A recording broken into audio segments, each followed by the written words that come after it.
and Ryan Ermanni. Sit back and let's talk some Detroit sports right now on The Bottom Line. And here we go. Thursday, May 5th, 2022. Ermanni and Edwards, The Bottom Line. Woodward Sports Network. Ryan Ermanni. Braylon is out today. We got Tom Mazawey. I'm going to lower my chair for you, man. Thanks, buddy. I'm going to lower my chair for you. I couldn't get the thing to go up anymore. That's all right. How you doing, my friend? I'm good. Happy Cinco de Mayo and happy birthday to Al May.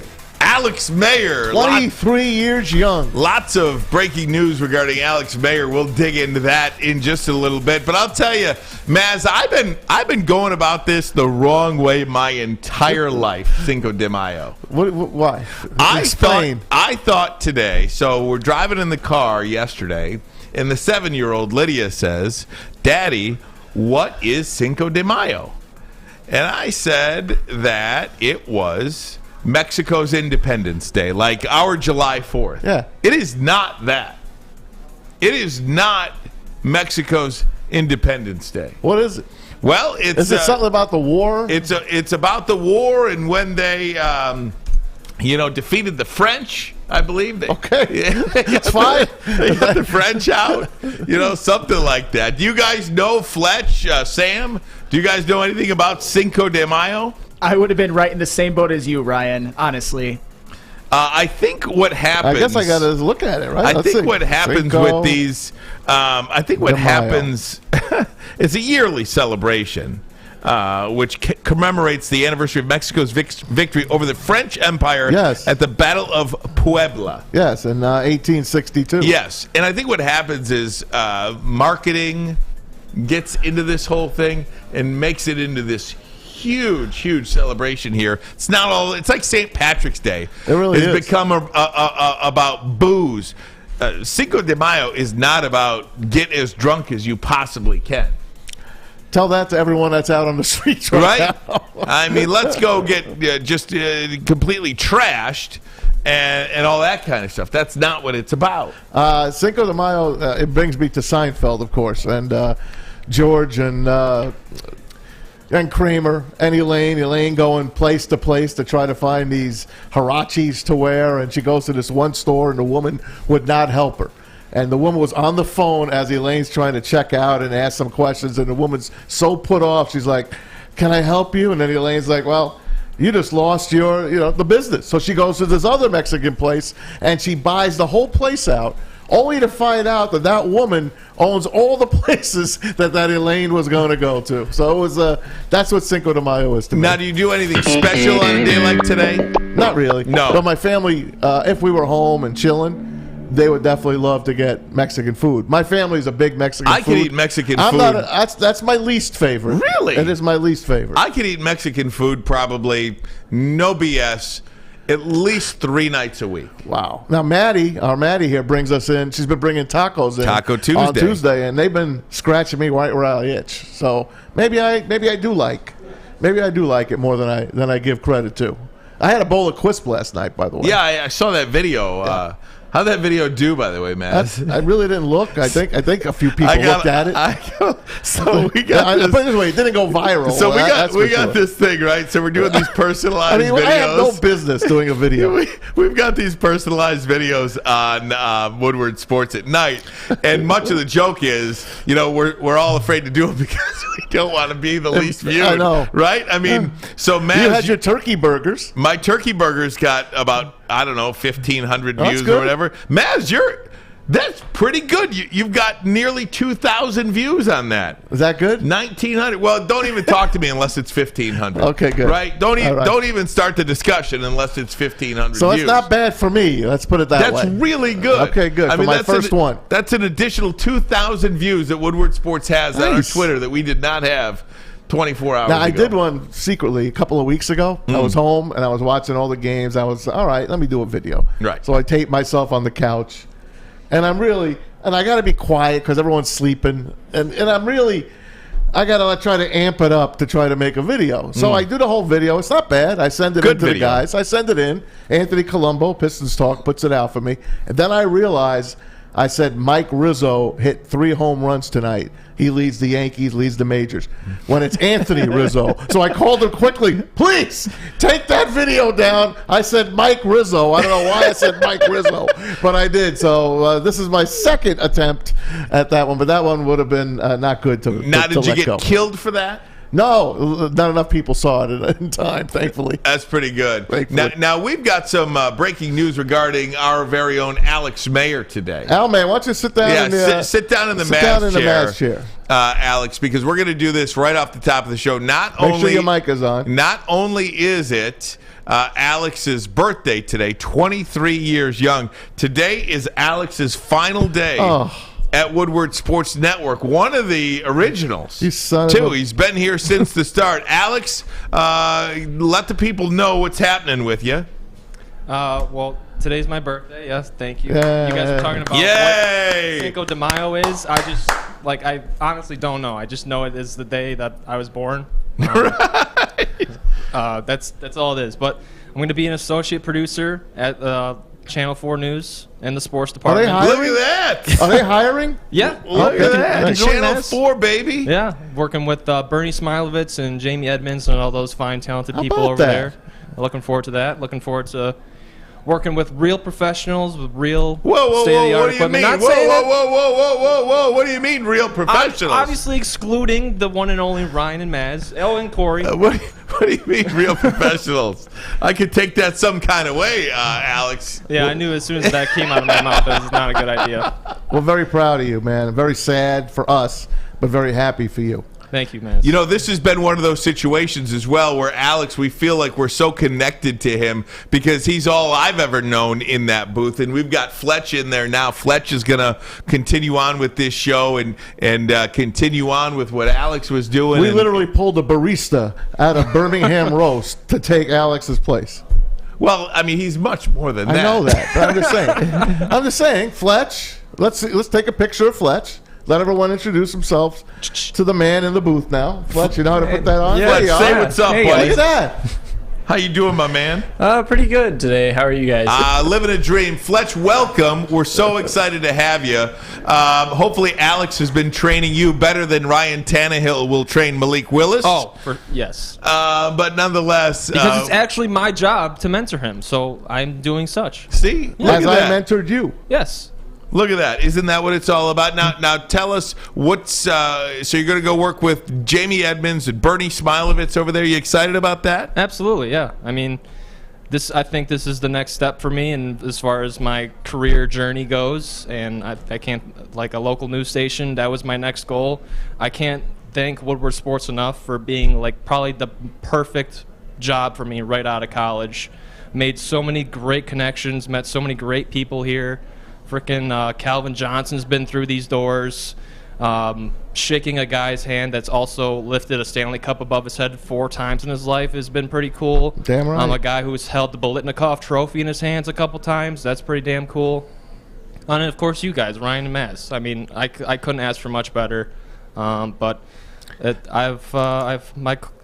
I've done my time here, and it's time to move on. And I know Braylon is sad that he can't be here today. Yeah. He certainly wishes you and extends you, all the best in the world, Alex. But we do have one more great show to put together here today, and that's what we're going to do while you're here, Alex. But we've got a lot to discuss today, Maz. We're talking a little NBA hoops. We'll do that. We're gonna bring in a couple of people today. Our Woodward Sports team, essentially. Jeff Ifrate is going to join us momentarily to talk a little NBA playoffs. These NBA playoffs really eye-opening too. When you look at who's doing what. I mean, the Phoenix Suns last night. You see Luka with the Mavs. Does he have enough? James Harden, Chris Paul. Some of these guys are just in. There's great basketball being played, and then there's basketball that's being played. It's like, man, James Harden. What happened to him? He just looks. He's just a complainer. Well, I think he's reached the end of the complaint line, and his guy Joel Embiid isn't there right now. He's down and injured. Philly. I took Philly in this series. I bet Philadelphia in the series to win this series. It looks like I'm sadly mistaken. Well, regardless if Joel Embiid is there or not, I mean, they're getting. I mean, James Harden is superstar in this league, or at least that's what we thought of him for a long time. And now, Maz, I mean, he just doesn't look like he can even make his team respectable. I mean, they're going down there in Miami and getting embarrassed a little bit. Oh, the Heat's pretty darn good. They too. are. Take your hat off to Eric Spoelstra and that group. I mean, those guys came to play all year. Everyone has poo-pooed them. It's just the Heat. It's just the Heat. Don't forget, in the bubble, they took the Lakers. Yeah. They were in the finals against the Lakers. That's 2 years ago. That's a pretty damn good team in Miami, and look out for them. The great Easy is going to join us, one half of the heavyweights as well. He'll join us. Got an interesting topic to discuss regarding just Detroit sports. And I've got a question for Detroit sports fans, and we'll get participation from them as well. We'll open the phone lines in a little bit. Rogelio Castillo, our Woodward Tigers beat reporter, is going to join us in the 3 o'clock hour. Is there reason to be concerned about the Detroit Tigers? I know we're just about 22, 23 games in right now. But they do not look like a baseball team that can really even be mentioned as a competitor for a playoff berth at this point. Vegas knows. Dynamite dropped in there, man. And we got Corey in the house, too. We can do a little Lions with him. Corey's here. We're talking Lions. We've got a lot going on. So, and Tom Brady admitted something finally today. We'll tell you about that, too. Yeah, lots of sports talk here on Woodward Sports Network. Jeff Ifrate will join us. NBA playoffs. Heat and Suns both take 2-0 leads. We'll get to him next. But first, a message from the Folding Warehouse. In Hamtramck, Michigan, the football bowling game. You put them both together, and you got a lot of fun. Don't forget that. Get your foal on. Make sure you ask for Chris Huck. Tell him Woodward Sports sent you. He'll go over all the rules with you. 2 ways to play: $10 unlimited open play, or a private lane reservation for 2 hours. Got 10 or 12 of your friends on that lane for $120. Get your drink on. Over 100 beers to offer. The $2 mystery beer machine. Bring your own food in. Have it delivered. It's all good. Check them out. For more information, go to foldingwarehouse.com. Cintron is the official energy drink of the Red Wings, proud partners of the Detroit Pistons, and exclusively served at Little Caesars Arena. If you're looking for premium ingredients, long-lasting energy, balanced hydration, essential vitamins, and great taste, Cintron is your top choice. You have an opinion? Make sure it's seen and heard. Corner, jumper, tweet us, hop on the YouTube chat, slide in the DMS at Woodward Sports on all social media. Right now, for just $0 down and $10 a month, you can get your Planet Fitness membership. No matter where you are, there is a Planet Fitness near you. Join in club or online at planetfitness.com. Planet Fitness, your fitness is essential. Woodward Sports Network, Ryan Ermanni, Braylon Edwards out today. We've got Tom Mazawey up in the big chair. I just raised my seat up a little. There you go. So maybe I can come up a little bit too, but we'll worry about that in a little bit. Talking NBA hoops with our good friend Jeff Ifrate, who is now about 100 followers shy of 1,000 on Twitter. Forget about 900. We want 1,000, Jeff. We got you. How you doing, my friend? I'm doing good, man. I'm good to be here. I love you guys. And yeah, I'm close to 1,000. Got to shoot for the stars, Ryan. That's right. Always. No doubt about it. And shooting is something that James Harden doesn't appear to be very good at anymore. I don't know what in the world is going on with James Harden. I like Miami a lot. Yeah. I really do. I think they're a really great franchise and a really, really solid team. I don't know if they could win an NBA championship or not. And I know Joel Embiid's been out, Jeff, but I am shocked that they have gone down to Miami and not even been able to compete. I know they had the lead at halftime in game one. Then yesterday they got close a little bit. But these games seem to be not even winnable with James Harden being that alpha. When James Harden is the alpha, they can't win. They can't even stay close. What's going on with that? I think the 76ers, it's like one of those old, the cracker, the popcorn. You used to get the prizes in them. I think the 76ers, Cracker Jack. The 76ers got their prize. It's James Harden, but it ain't how it seems. At least they're not getting the James Harden in Houston. They're getting a James Harden who, when he first got to Philly, he kind of took a back seat, and now they need him, and he seems like he's still taking a back seat. I think a lot of that has to do with, number one, James Harden doesn't take care of his body. You're seeing it. He just doesn't have the same explosiveness. I've talked to Braylon about this yesterday. That's a big reason. I mean, Tyrese Maxey should not be your best player right now. And I get credit to Tyrese Maxey, but they're expecting a lot out of James Harden. This is a guy who took the Houston Rockets deep in the playoffs for multiple years. Yes, he's had his moments in the playoffs, and that would explain why I never trusted him. And I told you guys that on the show. But yes, it's a big disappointment in Philly. I mean, despite how good Miami is, you can't be down 2-0, even without Joel Embiid. I get it, but they're getting taken advantage of. When you look at Harden as well, I mean, he's a free agent at the end of this year. I mean, he's are you paying him 4 years, $250, 4 years, $230? What organization is going to pony up that kind of jack for a guy that, I mean, is he even a number 2? Is he a number 3 on a championship team? What is James Harden? Because I'm watching these games last night. He certainly isn't a number 1 anymore. Right. I think the Brooklyn Nets, when he was with them, had the best role for him. He could take a back seat to Kyrie and KD, and he'd kind of just hide in the darkness. Which now, in Philly, a city that is not afraid to let you know how they feel in Philly.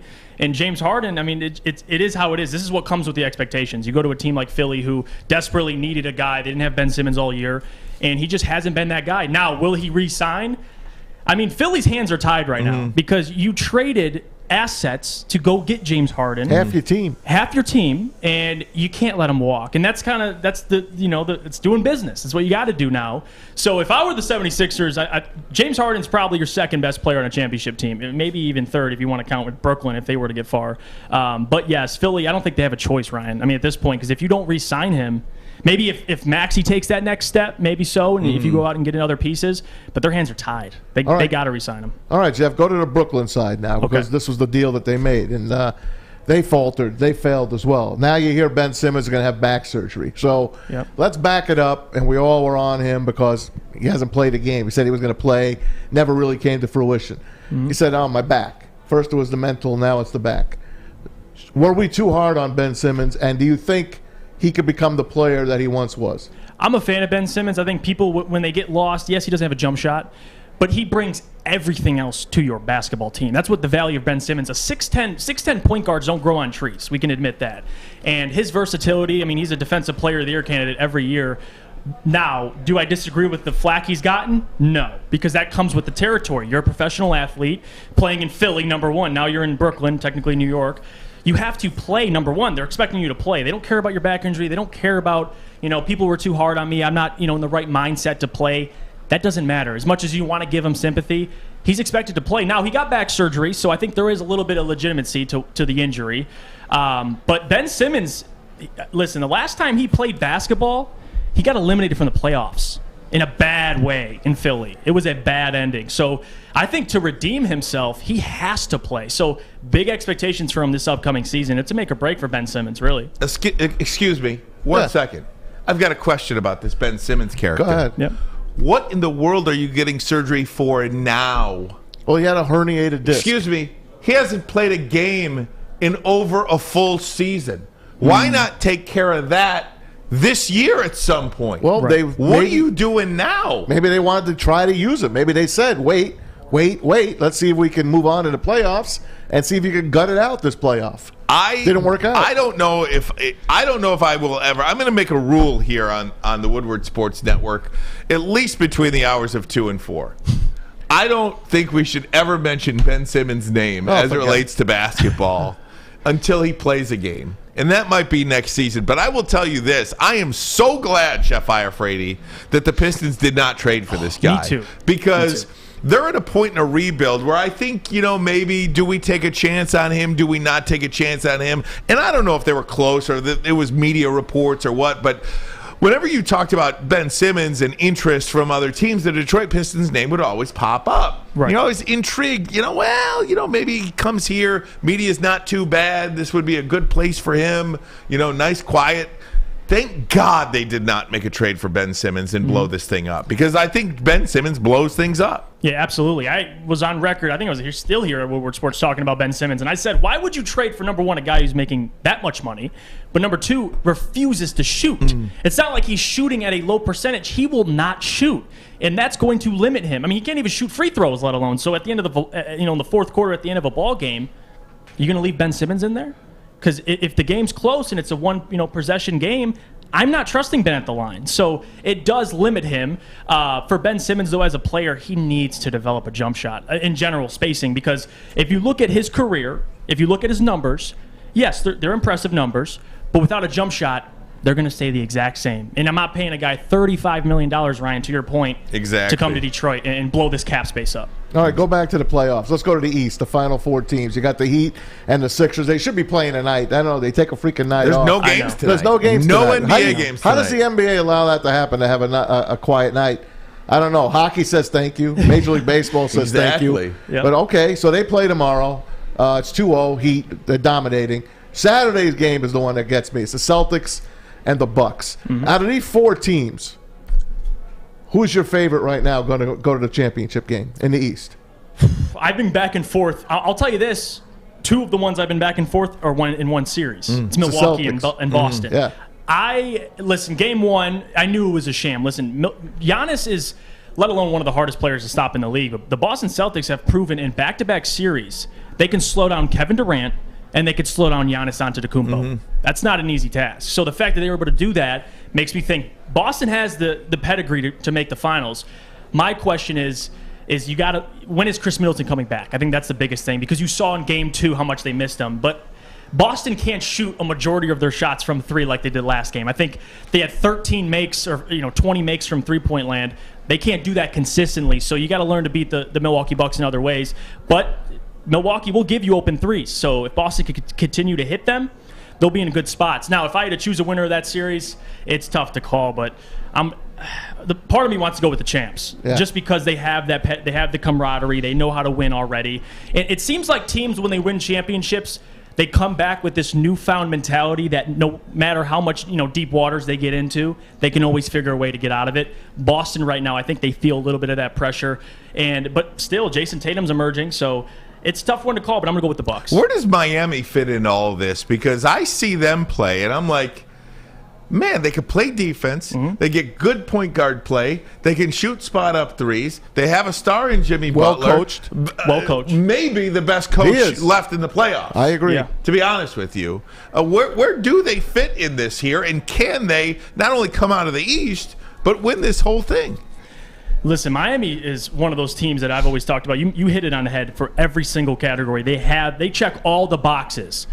My problem is you have Tyler Hero, and he's leading the team in shots. 6th man of the year. 6th man of the year. He's a bucket. My kid's got a jersey for him. Yeah, he's great. They love him. They love him. But the problem is, once you get deeper in the playoffs, can you rely on Tyler Hero to take you over the top? And that question's not answered yet. It was answered in the bubble. The bubble, they made noise, but this isn't the bubble, and they're continuing to. They're up 2-0 on a very good Philadelphia team, so you got to give them credit. I just think Jimmy Butler has to continue playing well. And I'm not just talking about, scoring 30, 40 points. He just has to continue to have an impact. And I think Miami can they'll make the Eastern Conference Finals. I don't think they'll get over whoever wins the other series. All right. But the best series, we all know, is the Grizz and the Warriors. The winner of this series is going to come out bloodied and probably exhausted. And the Suns will probably be waiting for him in the West Finals. I want to see the champion come out of that series to beat. I really do. I want to see the Grizzlies. I don't know if they have enough to go all the way. John Moran is amazing. He travels though. Amazing. He does. And I'm a Warriors guy. I love Steph Curry.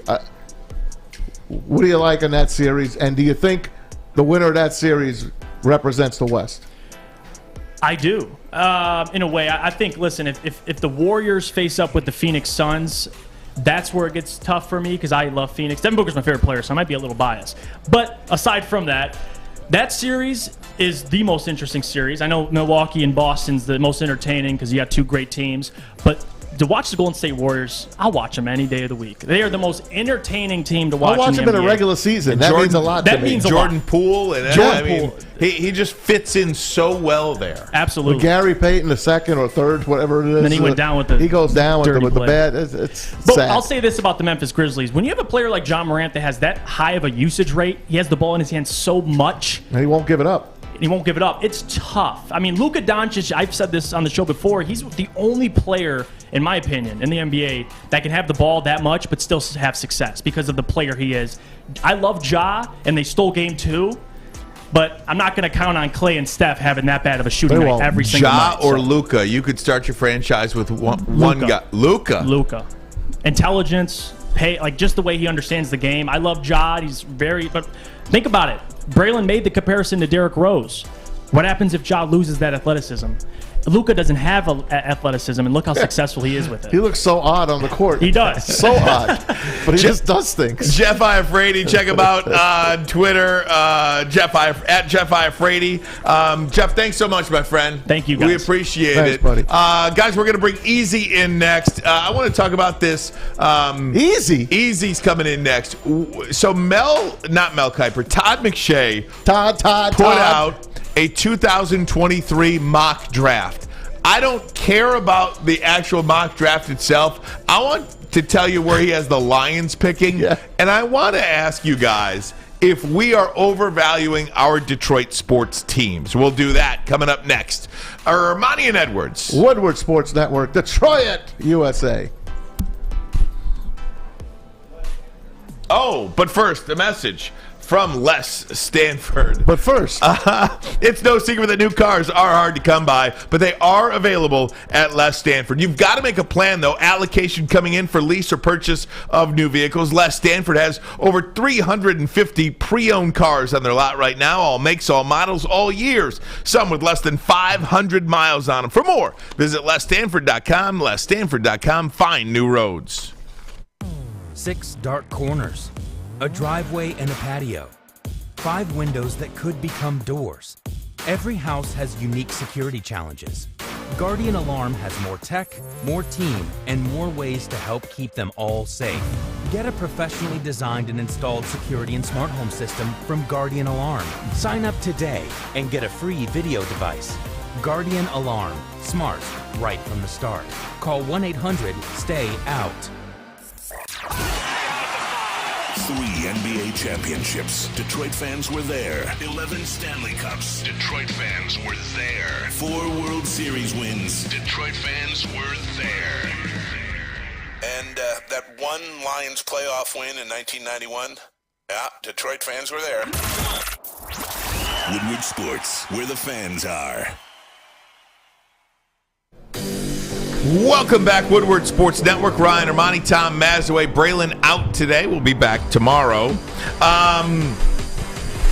If you are watching on Twitter and or Facebook, we are going to send you over to our Woodward Sports YouTube feed. We'll be exclusively on that platform.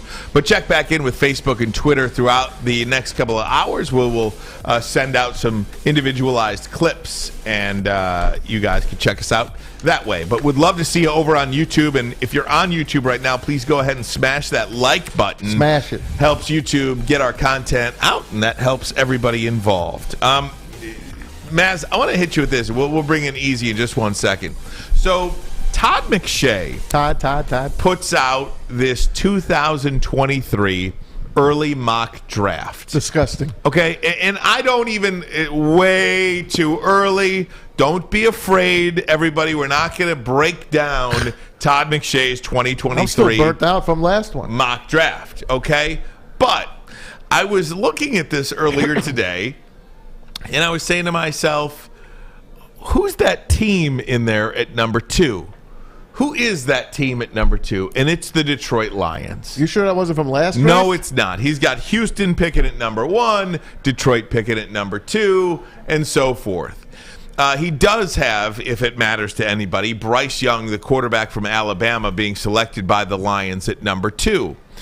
But the reason why I wanted to talk about it is because every single mock draft that I have seen in advance for next year, 2023 mock draft, the Detroit Lions are picking 2, 3, or 4. Yes.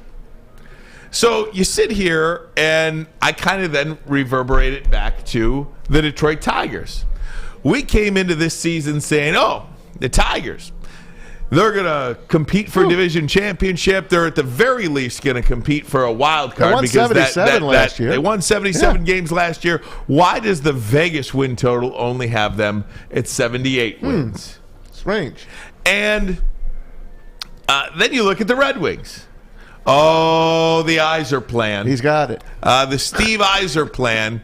This team, this organization is on the precipice of winning big here because Steve Yzerman is in charge. They're bringing Scotty Bowman back. Well, you know what? They just fired their coach, and things aren't looking good. They didn't fire him. They did not renew him. Correct. And nobody really got better at the end of the season. I mean, the last 2 months of the season were a bit of a disaster. And there were a lot of blowout games in there. Absolutely. Then you look at the Detroit Pistons. And, they got Cade Cunningham, Sadiq Bey. This team is coming. This team right now is, oh, man, we got Cade. Top 3 pick coming. They're in the top 3, and they barely won 20 games. Yeah, but we're going to get another top 3 Yeah, we'll get pick. another top pick. Until they knock us down to what number? Everything Seven, will change at that point. We'll be picking 7th.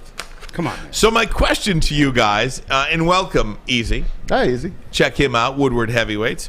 My question to everybody is, are we here in Detroit overvaluing our teams? We have gone through one of the worst stretches as a city when it comes to a complete professional sports deal, right? The Lions suck, the Tigers suck, the Wings suck, the Pistons suck. We are doing oh, baby, though. We're on the right track. We're on that incline. Here we come. Detroit Tigers, let's go. They're the worst team in the American League. Detroit Lions, let's go. Everybody's got them pegged 2, 3, or 4 in next year's draft. Detroit Red Wings fired their head coach or did not renew him. And the Detroit Pistons are about to get a top 3 pick. Maybe. How dare you question the Iser plan, though? Are we easy? Are we a little bit going too far overboard with our teams as a whole? I wanted to say no initially because I think there's like data with guys like Steve Yzerman, some with the Detroit Lions that we saw in last year's draft and things that we liked out of Brad Holmes and stuff like that. But when it comes to the Tigers this year, I even jumped on board at the beginning of the year. You know, everyone was talking about they're going to make the playoffs, and talking about Riley Green and Spencer Torkelson, and this offense is so boring to watch, man. As I told you at the beginning of the year, let's go to a game this year, man. I've hardly watched them because they put me to sleep. Yeah. They can't field. They sure can't hit. And they really can't pitch. The bullpen, best ERA in the American League. Bullpen is finally here. When you get blown out, but we don't have anything else to go with it this time. Yeah, but the bullpen's finally here because they're pitching a bunch of non-pressure innings. Exactly. Give them a game last night in the second game of a doubleheader where you put them in a game 2-2 and they blow up. Give up 5 runs. That happens. Yeah. I will say this, though, with the Tigers. Some injury bugs. You know, the whole Riley Green thing beginning of the season. Obviously, Mize. They're playing safe with the pitchers at that point. Got some news on those guys. What's the news? Mize is closer than we think. Could pitch this month. But not Riley Green. He is definitely at least another month away. Mm-hmm. Yeah. At least another month away. Yeah, I remember hearing June a lot for him, too. Yep. And that's what I told myself in the beginning of the season, though, with the Tigers specifically. I'm going to wait till June until I freak out. Especially after the Mize thing, too, because, like, they're starting to pile on. We already, you know, Vegas has a 78 wins. So, like, we're still kind of a mid-tier team. Obviously, you have your slappies, you know, that think they're going to go for sure. But I'm giving myself to June until I freak out about them for sure. Is there a team that you're more excited about than the others? Is there a team – because I look at the Red Wings, okay, and I know Steve Yzerman has done it, and you get Raymond and you get Mo Sider, and these guys look pretty good. Yeah. But it takes more than 2 players to win a Stanley Cup championship. It takes 4 lines to win a Stanley Cup championship. And we just take for granted that the Red Wings are – I think, going to turn into this championship franchise. At least I think I did when Steve Yzerman came in. And just because he did it in Tampa Bay doesn't automatically mean instant success. Not only instant success, but guaranteed success whenever it happens here in Detroit. And I think the Tigers are right there, too. I mean, we all think the Tigers are that team that is closest, but I have not seen it yet. Well, watching the NHL playoffs like I have the last couple of nights, Carolina looks pretty damn good. And the Avalanche looks like unstoppable. They're on another level. Then you got teams like Toronto, although they're only 10 years removed from the Lions, 1957. The Toronto is 1967. So they don't know how to win when it comes down to it either. And Tampa Bay laid one on them last night. Out of all the teams, I think the Lions are the closest. Thought about that. I do. Really? I do. I think the Lions are the closest to at least competing. They're going to be in the hunt this year. Ryan's got them winning 10 games. I think he's crazy, but I think they could win 8 games. I do. But again, I have said, Maz, that I'm a sicko. I mean, I have fully admitted that I am a Lions sicko, and maybe some things because I'm so far overboard or because I need them to win so bad in my life because of so much pain and all the anxiety they have caused me over the course of 43 years on this earth. I've lived and died with this football team, died more than lived with them. So I am overboard in the positive camp with them. I think they're going to win every year, and I think they're going to win this year. But again, when I see these things like McShay putting the Lions at number 2, Bryce Young, quarterback from Alabama, being paired back up with Jameson Williams again. Who did Houston take? C.J. Stroud. Okay. And to be fair with Todd McShay, he had us taking Keldon Slovis at 2 overall this year. When it was way too early draft like last year. But again, he did get the pick. I guess the spot. Yeah, you're right. Yeah, again, forget about the player. Yeah. Forget about the player at 2. It's the fact that the Lions are picking at 2 that really bothers me and really says, are we on the right track? And again, I just don't know what to read into anything, but maybe we have overvalued these teams. I'd be curious to hear what you guys have to say out there. Would love to take your calls. 313. We're sitting in the 248. Detroit. Well, we're in Birmingham right now. With Detroit. 313-552-6322. 313-552-6322. Have we overvalued our teams here in Detroit? Just because you're rebuilding doesn't mean that you ever get it fully right. I mean, there's teams that rebuild for their entire existence and never get it right. Lions. What guarantees success here in Detroit? Again, that phone number, 313-552-6322. Ermanni and Edwards, Woodward Sports Network. But first, a message from Lady Jane's Haircuts for Men. As you know, we broadcast this show from the headquarters of Lady Jane's in Birmingham, Michigan. Definitely awesome to get off the air and get myself looking great by one of their talented stylists. My girl Becca is going to hook me up tomorrow at 1 o'clock before I get on these airwaves. Yes, she is. I highly recommend to you heading on over to one of over 100 locations nationwide, many of them here in the Metro Detroit area. 7 days a week they're open, 10 a.m. to 8 p.m. Walk in, sign in, sit down. Before you know it, you are handsome and clean. Ooh-wee. Ooh-wee. Lady Jane's, it's wicked awesome. Wicked. It took exploring 50 different formulas and hosting countless taste tests, but we believe Gypsy Vodka is the smoothest vodka on the market. Don't believe us? Ask the owners. We're Mike and Adam Kazanowski with High Five Spirits Distillery. We're in close to about 1,200 locations throughout Michigan. We wanted to create a brand that was geared more towards freedom, love, adventure, and at the end of the day, we really wanted to tell a story that inspired other people to take risks, follow their dreams, whatever that might be. The official sticker partner of Woodward Sports. When it comes to stickers and signage, think Sticker Genius. We support this local Detroit business, and we are excited to show you our latest project, the Planet Fitness Studio from Sticker Genius. If you need custom stickers, wall graphics, window graphics, and plenty more, reach out to our friends at Sticker Genius. We at Woodward Sports couldn't be any happier with the service they provided us. They were quick, easy to deal with, and super professional. Head to stickergenius.com today. Welcome back, Woodward Sports Network. Ryan Ermanni, Tom Mazawey. We got Easy in the chair today as well, our guy Easy. Braylon is out today. We'll be back tomorrow. Nothing major, but we're having a little fun talking about Detroit sports. And what spawned my idea for this topic was I looked at Todd McShay's mock draft 2023, and he's got the Lions picking 2. Forget about who he picked, and he's got Bryce Young coming to the Lions. But it's the fact that he's got the Lions picking 2, and I'm like, do our teams just suck and we want them to win so bad that we can't see past it?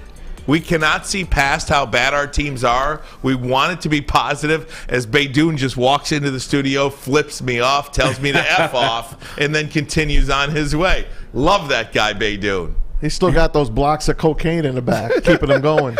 Hey, I want to spin something to you guys. What's okay, so we're picking second in the draft again. Is that so bad? If we don't win a Super Bowl this year, what the hell difference does it make? I'll finish next to last, That's happily, and pick second next year. I'll be a happy Lions fan if they compete in every game and win 2 freaking games. I'll be happy because guess what? That's what I'm used to anyway. In a depressive way, Maz, I kind of agree with you. I think the one key piece that this team is missing at this point, because I do have faith in the coaching. I do like Ben Johnson. I obviously like Brad Holmes and the talent he's been able to accumulate, both on free agency, on cheap deals. Cheap deals he's doing, these prove-it deals. The guys used to be former first-round picks. You look at that Rams team, that's a lot of the same way that they were built. But to your point, though, second overall, Bryce Young, give it to me. I'm ready to give it to Jared Goff, baby. We've seen what he is. So that's a great point. Would you guys be willing to go through another 2 or 3 win season to get Bryce Young next year? Do you know how miserable it is to go through an NFL season and to have that kind of losing kind of accumulate? You'd be willing to do that, Hell Maz? yeah, I've been doing it my whole life. What the hell's the difference? Easy, you're in on that too? Oh, yes. I just don't see this thing working out with Jared Goff. I think if in the other scenario, we're going to have to trade up. And we all know these quarterbacks every year are a gamble in this draft. Every year it's a roll the dice. You don't know what they're going to be. I'd rather not trade up to roll that pair of dice and gamble and lose multiple picks than just take one pick on one guy and give him a shot. 313-552-6322. 313-552-6322. What say you? We go to the phone lines now. Our team's overvalued here. We go to John. How you doing, John? You're first up here on Woodward Sports Network. I'm trying to hit it. Is this not working for me? It's not working for me. I can't hit that, Sam. Sam can put him on. Put him on, Sam. Thank you, sir. Hey, John. John, you're up, buddy. How you doing, my friend? I'm good. How are you guys doing? Doing good. Great. Doing good. What do you say, buddy? So I'll be honest. I would say we're hopelessly optimistic when it comes to Detroit sports. I feel like every single year, especially with like the Lions and Tigers the past couple years, like getting high draft picks. I mean, even when like Matt Patricia came in, we were still pretty hopeful, and we'll see how that went. It's a good way to look at it. We're hopeful. We're optimistic. Thanks so much. Hey, do you like what you hear? I want to ask John. Mike, John, would you take another 2-win season for a chance to maybe take a quarterback at the top of next year's draft? Yeah, I don't think I'd like us to win. I definitely don't think I'd want to get a 3-win season. I'd like maybe if we get like a 6-win season, we can still have the draft capital to be able to trade up and get a good quarterback. I would definitely prefer that over Okay. Again, and John, I really appreciate the call. I will tell you guys this, because I've heard John say it and I've seen it online. If there is no way that wait a minute before you say it. There's more than 2 quarterbacks in the draft. I understand. There's at least 4 or 5 good ones coming out next year. But the 2 that everybody's talking about, C.J. Stroud and Bryce Young. Well, we don't know if they're locked solid. If there are teams that need a quarterback that finish 1 or 2, Houston is one of those they're not teams. trading. You think Houston, no matter what you're giving them, is trading their number 1 overall pick? No, and if you want, they're not trading for the pick. Yeah. We could have 3 first-round picks. You could say we'll give you all 3 of these and 2 of these, and they're not trading that pick if they believe C.J. Stroud or Bryce Young is their guy. We could offer our firstborn son. They tell us no. Right. You know what I'm saying? Like, yeah. No, I agree, and that's what I'm saying. I'm okay with suffering through another season. I know what Jared Goff is. You guys, people can tell me the 2018 season till they're blue in the face. We've seen what he is, not around talent. Because at that time, he was on a rookie deal, and they surrounded that team with superior elite talent, both in free agency and on the trade market. We're not going to be able to do that with him on a $30 million deal. That's why I wanted to draft somebody this year, so he's ready to jump in next year. And if he doesn't work, hey, we can still draft a quarterback. But yes, I'm down to stink so we get that rookie deal and build a good team. I don't necessarily disagree with you on that, Easy. Let me bring in Miguel. Miguel, you're on Woodward Sports Network. How you doing, Miguel? Hey, gang. How you guys doing? Hey, gang. Hey, Miggy. Hey, well, I just wanted to, clear a few things up real quick. Cinco de Mayo, it's not Mexican Independence Day. That was 50 years prior. But Cinco de Mayo is important to America because that happened during the Civil War, and France would have went and helped the South, and that wouldn't have been good. So Cinco de Mayo is very good for the United States. We love that, Miguel. Thank you so much for that as well. Oh, you're welcome.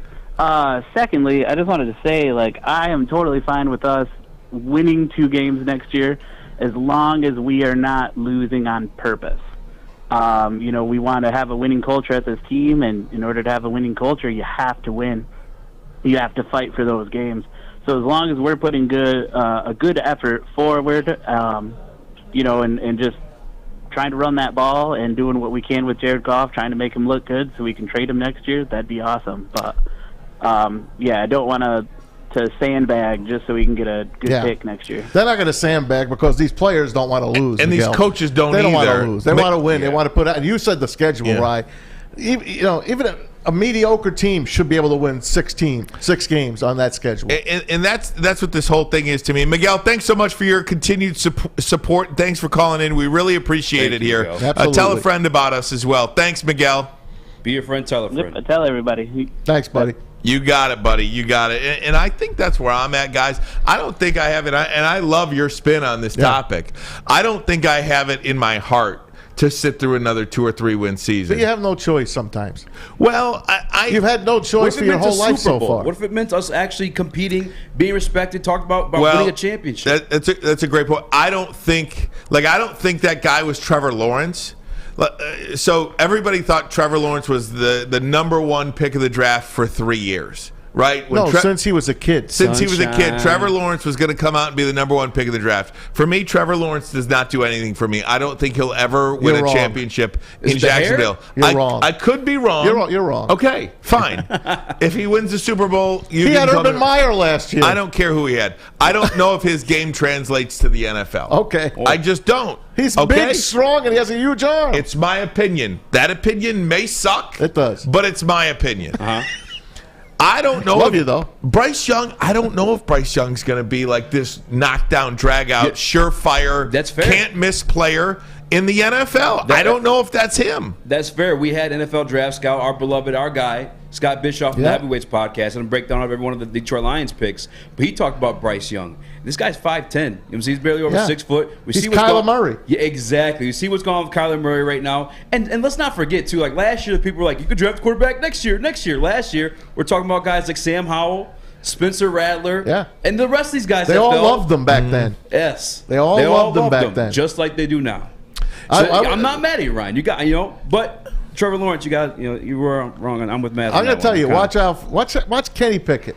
That's all I'm going to say. I understand. Watch Kenny Pickett with the Steelers. Outside of Mac Jones, and I like Mac Jones as a player. I think the jury's still out on Mac Jones. I don't think you determine. They took Bailey Zappi in the 4th round. Yeah, I don't think you make a determination on a player after 1 year. But name me an Alabama quarterback that really did anything Joe Namath, Ken Stabler. You didn't let me finish. I'm joking. I want to kiss Since you. Nick Saban has taken over that program, because I know Joe Willie is the name that everybody talks about. Man, I'm just fooling with you. But there aren't too many. That's not some quarterback haven. And by the way, I don't know if you've looked at Ohio State's quarterbacks. No, they're worse as far as they translate to the NFL. So I don't know if C.J. Stroud is this guy that can come in and be some be-all, end-all. Easy, we can hear you on the heavyweights? Yes, check me out on the heavyweights. Like I said, we had a new podcast. We did an hour and 40 minutes with Scott Bischoff. Get out of here. So this guy, man, he's just so great at breaking things down, articulating the game of football. So we had him go through 1 through 8 for the Detroit Lions draft picks this year. I'm telling you guys right now, both of you, I love you both. Malcolm Rodriguez, 6th-round pick. Stick around for another one. I want to hear what Bischoff told you guys about the back end of that draft. I got you. And then we'll get Corey Woods on as well. Yes, sir. I got to take a couple of calls next as well. Lots going on here on Woodward Sports Network. But first, a message from Chili Peppers Tanning. That's right. And if you join the Peppers Club right now, you'll get all the best deals. Plus, they beat all competitors by $5. The hottest bulbs, the hottest deals, the darkest tans. Your Vitamin D headquarters. 26 locations, more on the way. One right down the street here on Woodward. Check them out at chilipepperstanning.com. Hi, my diamonds. It's Crystal with an X. You want to get hot and perfect like me? Here's my super easy routine. Drink at least a gallon of water before you wake up. Attach a weight to everything in your house. Hello? Sell your car and just sprint everywhere. Scream when you exhale. Don't follow Crystal with an X. Do your own thing at Planet Fitness with tons of equipment and free fitness training in our clean and spacious clubs. Join now for just $10 a month and cancel anytime. Make sure you download the Woodward Sports app in the App Store and the Google Play Store today. Take Woodward Sports with you wherever you go and listen live on your phone or mobile device.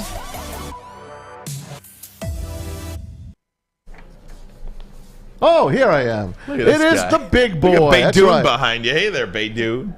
Get away. I'm trying to do the big boy. Come on over here, buddy. Get with big boy. Guess what? Strawberry Fest is back. We brought back some of the classic breakfast items like strawberry French toast, hot cakes, and waffles. You got to see the pictures to really love this place. If you're not feeling breakfast, try the new strawberry bacon chicken wrap, the crispy chicken wrap, the nacho wrap, strawberry salad, and more. How about strawberry pie for $1.99? Purchase a $7.99 or more at participating Big Boys locations. Tell them Woodward Sports sent you. Woodward Sports Network, Ryan Ermanni, Adam Baydoun. What is this? What is this? He gave me $1. Okay. I don't know why, but okay. Tom Mazawey. We got Easy with us as well. Easy does it. This has been a fun day so far. Braylon is out today. He'll be back tomorrow. Having he doesn't know what he's missing. Well, he lost his voice, and you can't really do this job when you have no voice. You can't send that guy to a comedy club. D-Mac had no voice either today. D-Mac had no voice today. These athletes, man. He was on Fox 2 earlier with me today. These athletes, and he couldn't talk. That's okay. But it was great. It was Drink great having tea. him on. But Tom, we've been talking about the NFL mock draft. What did you want? You want me to tell you who they had? Yeah, McShay has. I do. So there's 5 quarterbacks going in the first 9 picks. There you go. 5 quarterbacks in the first 9 picks. C.J. Stroud 1 to the Texans. Bryce Young 2 to the Lions. Then Will Anderson 3 to the Jets, although not a quarterback. I love Jackson that. Smith and Jigba to the Jacksonville Jaguars. Love him. Jalen Carter to Georgia. Here's another quarterback going 6 to Carolina. Quarterback Anthony Richardson, Florida. At number 8, Will Levis, quarterback from Kentucky, going 8 to the Giants. Kentucky. And then number 9, the 5th quarterback going in 9 picks, Tyler Van Dyke, quarterback Miami. How about that? I don't know his name, but there's a kid that transferred to Boston College. Big, strong guy. And yeah. We're going to hear a lot more about these. We're going to hear our Malik Willis is coming out of the woodwork before you know it. I mean, I still think Malik's going to be terrific in Tennessee. I think he landed in the right spot with the right guy teaching him, right, Easy? I don't know if he's going to teach him, though. I don't know if that's going down, though. All right, so you talked earlier today about hanging out with Scott Bischoff. And I wanted to have Scott on here, but I got you on in his place. Now, we all know about Aiden Hutchinson, Jameson Williams, and Josh Paschal, basically. Yeah. Even Kirby Joseph. But what about James Mitchell, Malcolm Rodriguez, James Houston, and Chase Lucas? What did Scott Bischoff say about the back end of that draft? I guess if I could start with one, it'd probably be the one I'm most excited It's about. your guy. Yeah, 6th-round pick, Malcolm Rodriguez out of OSU, Oklahoma State. They had a phenomenal defense this year. 4 seasons, over 80 tackles, this guy. So the production's there. He used to, a former safety this kid played, former quarterback and safety. Ran a 4.5 at the combine. At the linebacker position, 4.5. That's the same 40 time as Kyle Hamilton. How did he slip so far? Size. So he's only 5'11". He's so about what? Sam 230. Mills. And the measurements, his arms. He's got short arms. But we had Scott Bischoff on. Obviously, Scott knows everything. This guy's also a state champion wrestler. You know what I'm saying? Like those guys know how to take it down. He tackles hard. Like 7 of 8 guys were captains as well. He was one of them. Yeah, and another thing, too, is like with speed, 4.5 at the middle linebacker position. But again, pick 188. Yeah. How does he slip so far? The measurements. It's got to be the measurements. And that's what I'm assuming. We're soon going to find out, right? But the concern with the measurement about his arms is you can't wrap up to complete the tackle. But in my mind, I've played football, and if we're truly believing in Brad Holmes and what he's got in that side of the ball, if he gets there, makes initial contact, they're gang tackling him at that point. You know what I'm saying? Football's a team sport. I'm really excited for that kid the most, though. Again, check him out. Check out his highlights. You can watch. I'm a nerd. I'll watch the actual film. And I'll watch game film, and it's still like a highlight tape. This kid's constantly around the football. Malcolm Rodriguez. The only linebacker they took in a position, what was the top 3 position they really needed someone, but it's the least paid position. Remember we went all through that? Wide receiver and quarterback, then it drops all the way down. Linebacker, the least valuable on the team, which is I don't get that. Yeah, no doubt about it. Let me go to the phone lines, guys. Bring in Ryan. Ryan, you are on Woodward Sports Network. How you doing, bud? Hey, Ryan. Hey, what's going on, fellas? You. Welcome in. Hey, Hey, I just was just want to talk about what y'all was saying about do we overvalue our teams? I in this area, yeah, we do that a lot or whatever. I can't really speak for the Tigers and the Red Wings because I'm kind of a bandwagoner. I don't really follow them until they make it far in the playoffs or they got a good team. But as far as like the Pistons and the Lions, like I mean, you had that a lot with the Pistons and the Lions, and what you got to realize is with when you have a team that telling you they're going to rebuild, they're basically stirring up the Kool-Aid for you right then and there, and they're asking you like, you know, lay off of us for at least 3 years. Don't go higher on us for at least 3 years, and you know, you'll have it where the expectations is real lower. So, you know, you have our teams where if they win a couple of games, you know, people around here go ecstatic and they'll tell you about like, oh, well, at least they played real hard, but it's like they'll have the worst record in the world or whatever, and it's like we're going in the right direction. You know, we play hard, but it's like, you know, they look terrible or whatever. So, you know, I think we with both of those teams, and honestly, until we get a coach, especially like, you know, we dog out a lot of the players around here, but the coaches around here be terrible. And like with the Lions, I'm sorry, until they get rid of Dan Madden Campbell. I'm sorry, I wasn't a big fan of him last year. I mean, I saw him lose about 4 or 5 games. That's not your guy. Who don't you like? You don't like sorry. Dan Campbell? Oh, come on. No, he's Rob Marinelli 2.0. No, I'm sorry. Some guys are just better as coordinators, and that's okay. Like, I think he might be a good coordinator, and that's how it was with Rob Marinelli. You see, when he went back to Dallas, he was a good defensive coordinator again. But I don't want to hear about all that rah-rah stuff. But, you know, they do, you know, you could tell they over their head or whatever, and that's kind of how I'm looking at it with Dan Campbell. Like, I don't think he's the guy for us or whatever. I think I would love to have him as a coordinator. He probably could pump up the defense to be one of the top defenses. But, you know, I don't think he's that guy as a head coach, whatever. You're the man, Ryan. I've just seen us go through a bunch of bad coaches. Ryan, you're the man. Ryan, I gotta disagree with you. I disagree with you, but I certainly appreciate that. I certainly appreciate that, Ryan. Thank you so much. You know what? I can't hear Ryan in these headphones here, but by your guys' reactions, I think that Dan Campbell slept with his wife or something. Yeah, possibly. What was he saying? Yeah, he don't like Dan Campbell as a head coach. I love him. I do too, because I think at this point, to be honest with you, when it comes to the coaches, would you love to sleep with your wife? Stop it. Sure. When it comes to the coaches, though, I do think the X's and O's. I mean, of course, there's guys that are going to be better play designers than not. I think that's more of a coordinator thing. You got to be a leader of men. That's more what he than is. anything. All these guys can draw up the plays and call the plays and all that stuff. You have to be able to lead men, and I think Dan Campbell has the ability to do that. That's why I think he'll be a successful head coach. That's a surest bet they ever going to want to know. Yeah. You can't ask for a better guy than him. You're in good hands, especially with the coordinators he has around him. Let me sneak Joshua in here before I get to a break. Joshua, how you doing, bud? You're on Woodward Sports Network. Hey, man, how y'all guys doing? Real Good, fine. Josh. Good. So, like, last year, it really wasn't the coaching. I could truly say I could blame majority of that on golf. Like, I was, like, screaming at the TV at 46 for Malik Willis because when I was looking at the draft, everybody said last year that we need starters. Then it's like we reversed when we traded up for injured wide receiver. Now it's okay for an injured wide receiver to sit, but it wasn't okay for a quarterback to sit. So, like, after 46, I mean, you look at all these players today, whose spot they going to take. You know, and our wide receiver room is full right now. So, it was more like a mixed bag when they did the drafting. So, when they drafted, like, you know, I was happy with the safety, but at 46, I was really pushing for Nakobe Dean. So it was either Willis or Nakobe Dean at 46. Yeah, I think a lot of people, Joshua, and thanks, I'm up against it, but I think a lot of people, you know, a lot of Lions fans thought Nakobe Dean at 46, was a slam dunk.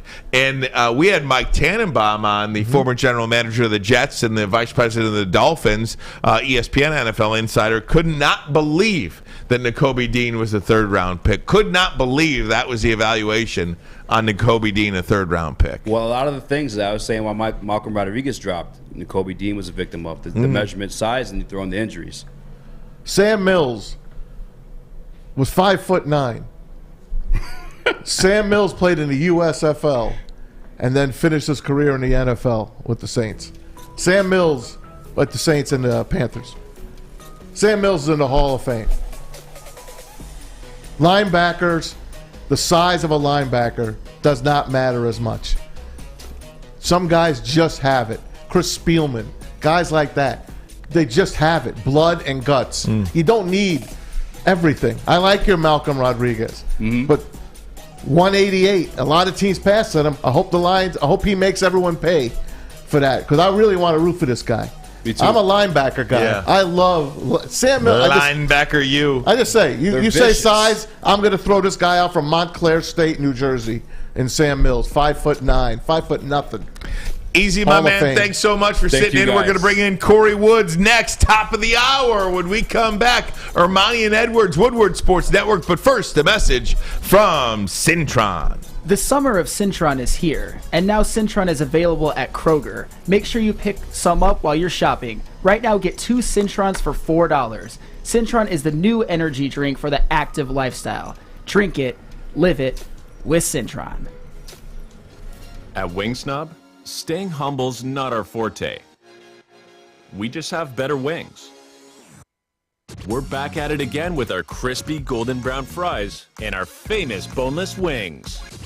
Juicy, tender, hormone-free chicken.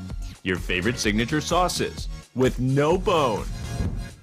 Just when you thought Wingsnob couldn't get any better. Order online at wingsnob.com today. Wingsnob. We just have better wings.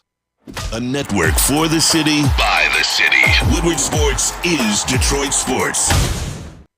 I love Adam on the YouTube. Sam Mills isn't a Hall of Famer. Yeah, he is, pal.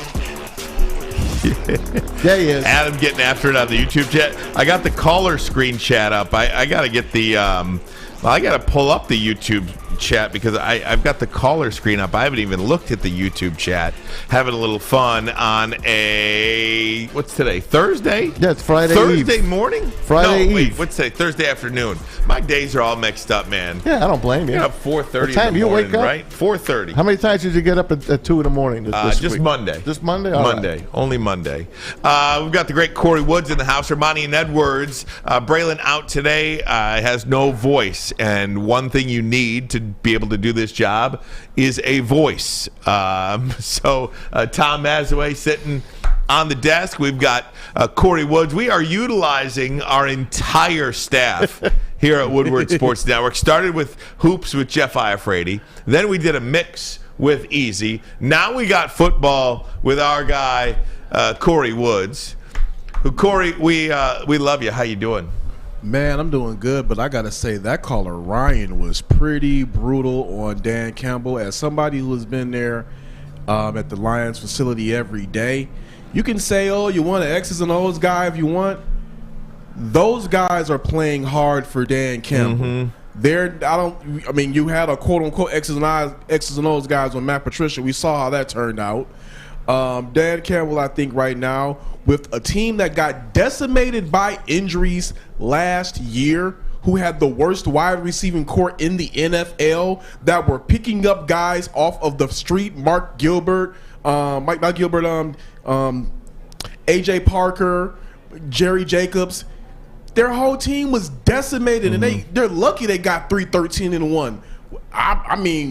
I don't know what the hell anybody else expected out of that season last year. And Corey, I'm glad you brought up that point because I think if for any fault that Dan Campbell has as a head coach, if you want to criticize his play calling when he took over the offense, if you want to criticize going forward on fourth down instead of punting in certain situations, all those trick plays against the Rams that almost worked. Exactly. If you want to criticize all that, I think that is fair game. I think that is on the table, and I think that's up for discussion. One thing that is not up for discussion when it comes to Dan Campbell is his ability to lead men. Each and every single person in that locker room, in that organization, follow him. I talked to those guys. They were literally coming back every day just to play for him. You weren't going to get that from Matt Patricia. Players couldn't wait to get the hell out of town. Yeah. They couldn't wait. I started getting the shakes when I saw him on the Patriots camera during the draft. I saw him and I started shaking.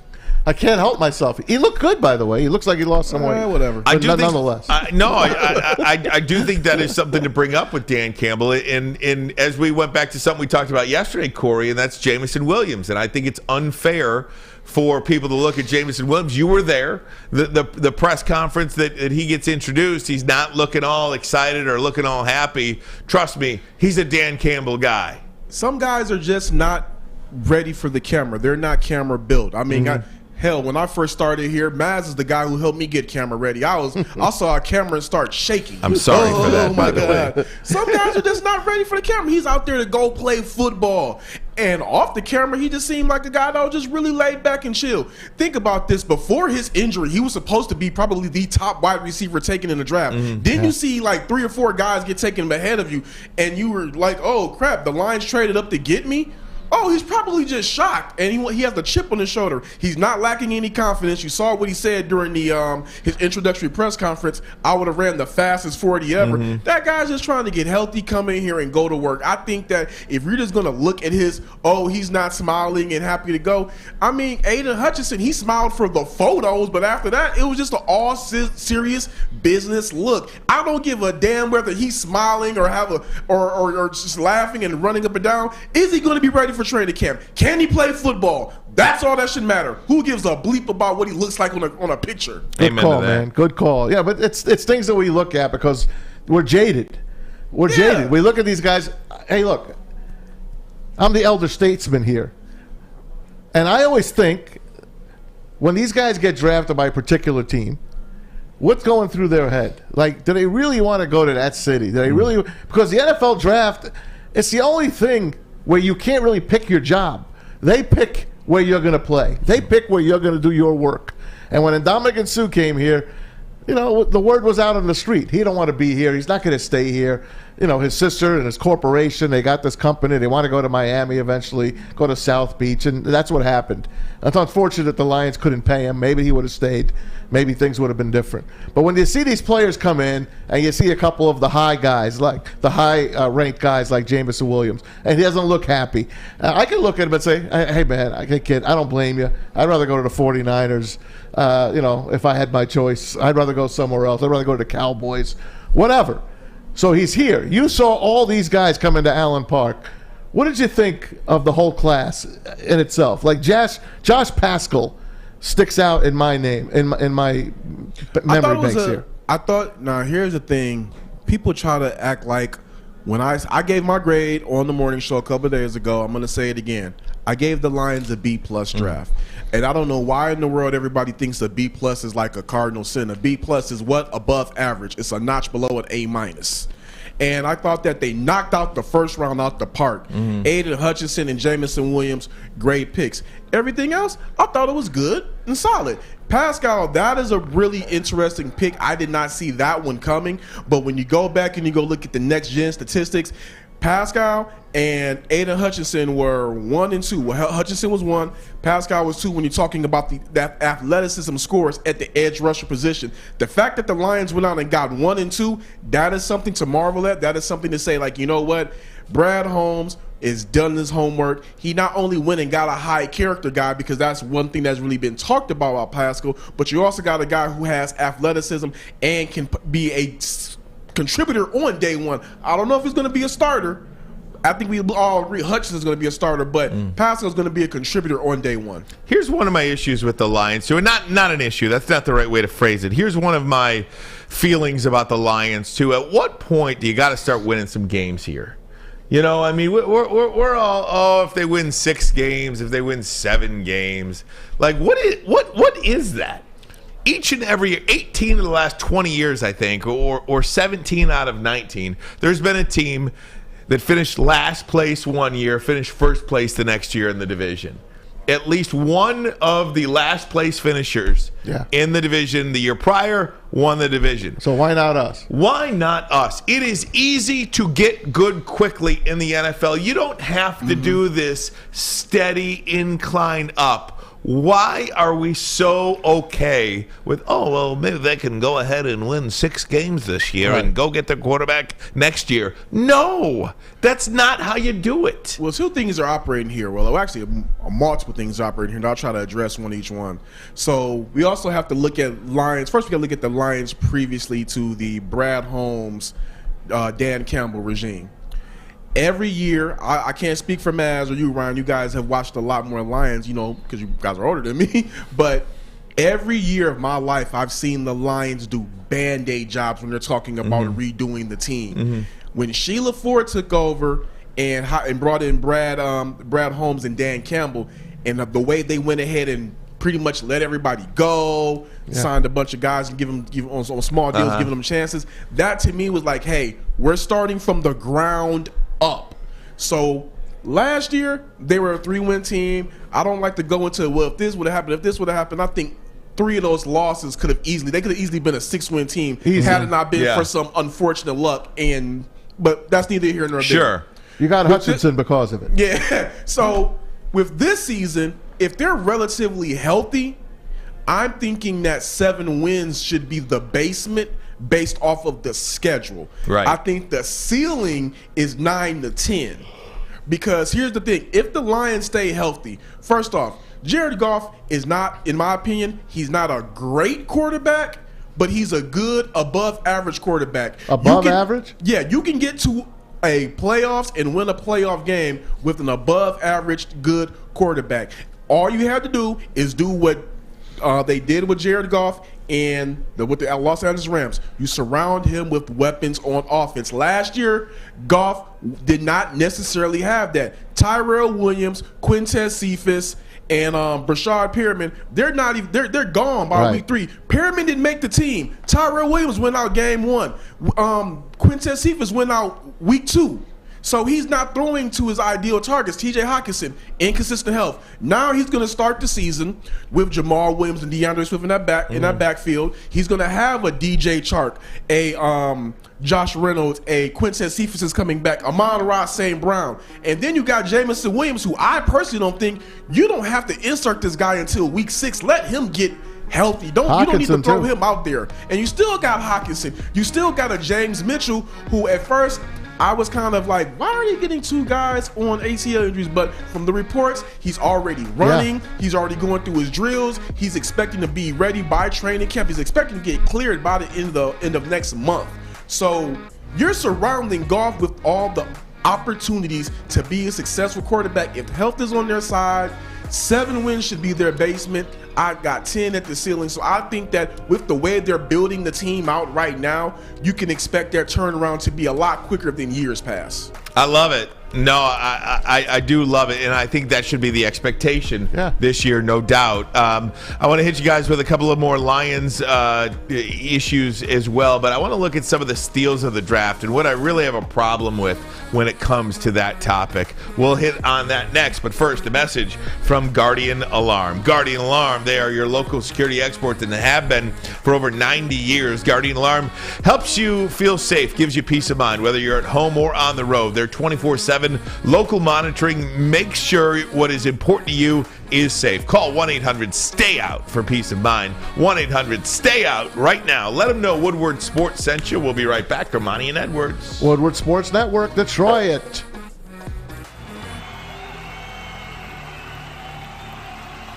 He's going deep, right side. Oh, that is Edwards out there. He goes up in the air at the goal line. Hey, it's Brandon Edwards here, wanting to welcome the sports marketing agency to Woodward Sports Network, to the family. Glad to have you guys. For the last decade, the sports marketing agency has literally leveraged athletes around issues such as mental health and substance abuse. Glad that we can finally start trying to get the stigma off of mental health that's been there for all these years. Get a shot up. This is for the win. All of Detroit's sports teams live on Woodward. All of Detroit's sports coverage lives on Woodward Sports. Driving the best in Detroit sports coverage. Ermanni and Edwards, Ryan Ermanni, Tom Mazawey. Braylon is out today, lost his voice. I hope he has it back tomorrow. Me too. But you can't do this job without a voice, so there's that. We're going to get back to Corey Woods and some Lions talk, some NFL talk in just a second. But first, want to bring in our guy, part of the Woodward Tigers crew. He is the one, the only Rogelio Castillo. How you doing, my friend? What's up, Rogelio? On the V-Mix, baby. What up, big fella? Hey, gentlemen, how you guys doing?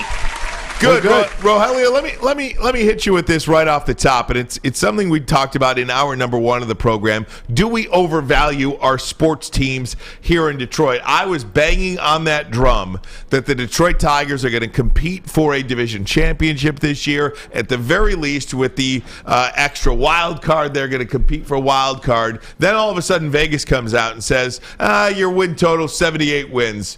They won 77 last year and spent a bunch of money in the offseason. So it got me to thinking, have we overvalued where this franchise is right now? Not only Detroit sports, but Tigers specifically, because I know that's your alley. Have we overvalued where the Tigers are as a franchise? Slightly, because, I'm always cynical when it comes to the Tigers, and sometimes my mouth gets me in trouble about it, but if I'm looking at it realistically, I think about 79, 80 wins, some along those lines, close to 500, but I didn't think they had enough because based off the fact that I thought they should have added another outfield bat because of injuries that could happen, and lo and behold, the Austin Meadows trade looks like a stroke of genius, and it is. But beyond that, if you got scared last week when you saw Robbie Grossman take one on the wrist, and if he was out, Victor Reyes is still out. So I thought it was a little overvalued because they still needed another outfielder, possibly another utility infielder as well to complement Harold Castro. And really I wouldn't mind getting another starting pitcher either at that point, but the minor league system does have that depth to overcome it right now. Hey, bring us up to date on the injuries. Riley Green, we heard he's a little further away than we had hoped. And then you got Casey Mize. It might be a little closer than we thought. That's correct. And from my understanding, too, Matt Manning's not too far away as well. Still no really updates on Kyle Funkhauser or Cisnero. Funkhauser probably maybe won't be back anytime soon. But I know for a fact that in terms of Cisnero might be a little closer to coming back than Funkhauser at this point. How about their defense, Rogelio? It's been an abomination to say the least. They've lost probably 3 games just on defense alone. How do you work on that going forward? How does a major league team work on the basics? Tom, there's one of those things where I think we saw that with the other night, or the Minnesota Twins series, where whether it's the cold or not, I'm not really 100% sure. But yesterday we saw the anti-example with Javier Baez with those 2 plays he made in the first game. Yeah, he is the reason why he's called El Mendigo for a reason. The magician. Magic. Yeah, he's got the cape on there. But as far as the rest are concerned, for example, Harold Castro subbing in for Candelario in the Twins series. Harold Castro is not a third baseman by trade. Right. So I think when you see him make those kind of throws and get caught off guard a little bit, that's not his natural position. So the bad defense, I think it has to do with the fact that you're putting players out there that they're not to a strong suit. And so I know Castro can play a little bit everywhere, but as far as third base, kind of looks like his weakness. But it's just mental stuff. I think it's in between the ears, the Tucker Bernhardt drop catch. Tom, I wish I had a better explanation than just in between the ears, but it doesn't look good. No. Talking to Rogelio Castillo, he is our Tigers beat reporter, Woodward Sports Network, part of the Woodward Tigers team. And I'm telling you, if you're not following Rogelio on Twitter, you're doing yourself a disservice because nobody covers the team like this guy. Content up the wazoo on Twitter at RogCastBaseball, ROGCAST Baseball. Rogelio, talk to me about this team's offense. It sucks. They can't hit home runs. What do they have? 10 home runs as a team totally? This isn't what we expected. No, and looking at the numbers last week, the numbers in terms of hits were all I think it was identical at 7 and 13.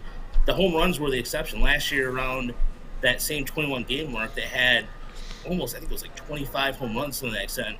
But the power, in terms of even whether it's the, that the dead ball, the new ball has some effect with it, but other offenses are striving, the Tigers are not. And honestly, the heart of the order yesterday went 0 for 14 in the first game.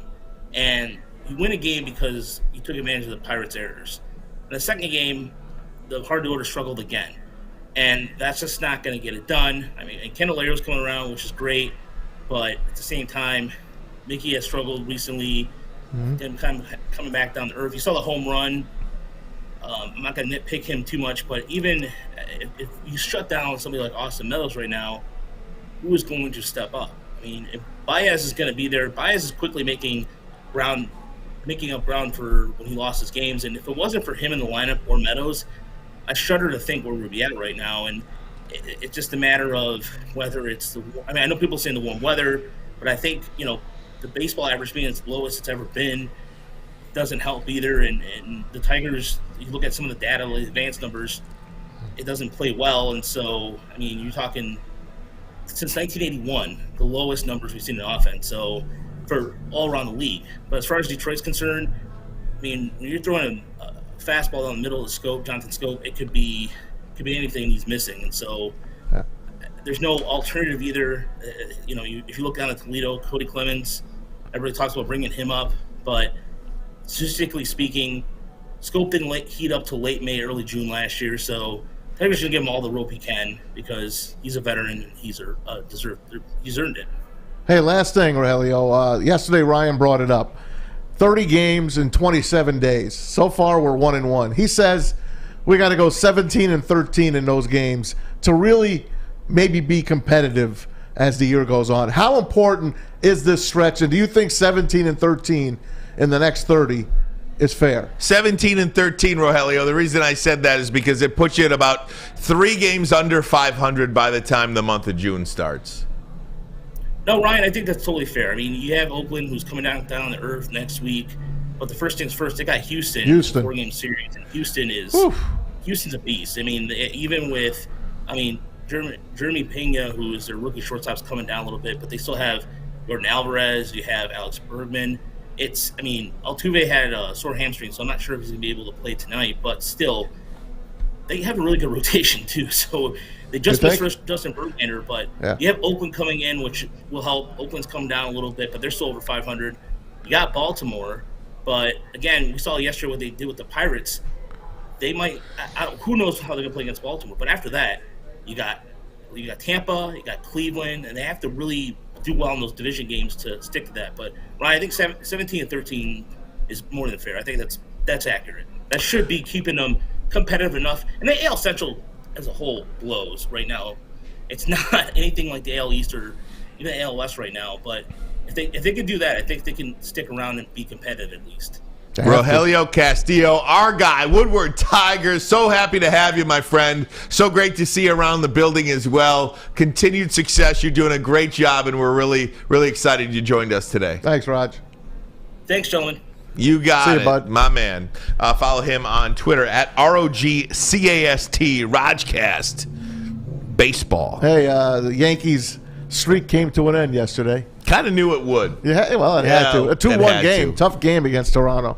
So if they had to lose, Toronto's probably the best team to go ahead and do that, too. There you go. So that's your baseball talk. Going to get back into some football talk with our guy Corey Woods coming up next. Also, what are some of the steals of the draft? I'll tell you what, I have a problem with that next. We'll do that in a couple of minutes. But first, a message from Sticker Genius. Sticker Genius is the official sticker partner of Woodward Sports. When it comes to stickers and signage, think Sticker Genius. Sticker Genius is responsible for putting all of this beautiful wall covering all over the Woodward Sports studio, and they did it in less than a day. If you go to their website at stickergenius.com, you'll see that they have window graphics, wall graphics, custom stickers, and so much more. If you want them to hook you up like they hooked us up, just visit their website at stickergenius.com. Ermanni and Edwards, Woodward Sports Network, the bottom line. It took exploring 50 different formulas and hosting countless taste tests, but we believe Gypsy Vodka is the smoothest vodka on the market. Don't believe us? Ask the owners. We're Mike and Adam Kazanowski with High Five Spirits Distillery. We're in close to about 1,200 locations throughout Michigan. We wanted to create a brand that was geared more towards freedom, love, adventure, and at the end of the day, we really wanted to tell a story that inspired other people to take risk, follow their dreams, whatever that might be. We are the network for Detroit by Detroiters. Welcome to the Woodward Sports Network. Summertime is here, and there is no better way to enjoy a Michigan summer day than with Gypsy Vodka. Gluten-free and distilled 6 times to make it the smoothest vodka on the market. Try a bottle today, and as always, drink responsibly. I want to tell you guys something before we get into football talk. You talking about the silky voice of Sam Flannel? No, but I love Sam Flannel. Just kind of glanced down on ESPN.com. Shohei Ohtani. Oh, unicorn. He's at bat right now. It's a 0-0 game for the Red Sox and the Angels. They're playing in Boston. Ohtani is on the mound, throwing a shutout, and he's at the plate right now. I mean, this guy, to me, is everything that is right with baseball and everything that is right with professional sports. If Agreed. you can't root for Shohei Ohtani, you got rocks in your underpants or something. I like that. watching the Angels. I strictly put the Angels game on to watch him and, occasionally Mike Trout. When he's in the lineup? When he's in the lineup. And Thor. I just wanted to point that out. I mean, we're just witnessing history every 5th day. He's amazing. It is fantastic. And he's got his own rule. He's got the Shohei rule. Right. Even if they take him out of the game as a pitcher, guess what? He could still hit. There you go.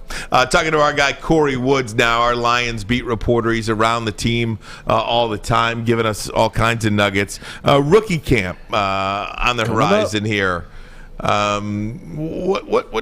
What do you make of what these guys get done then?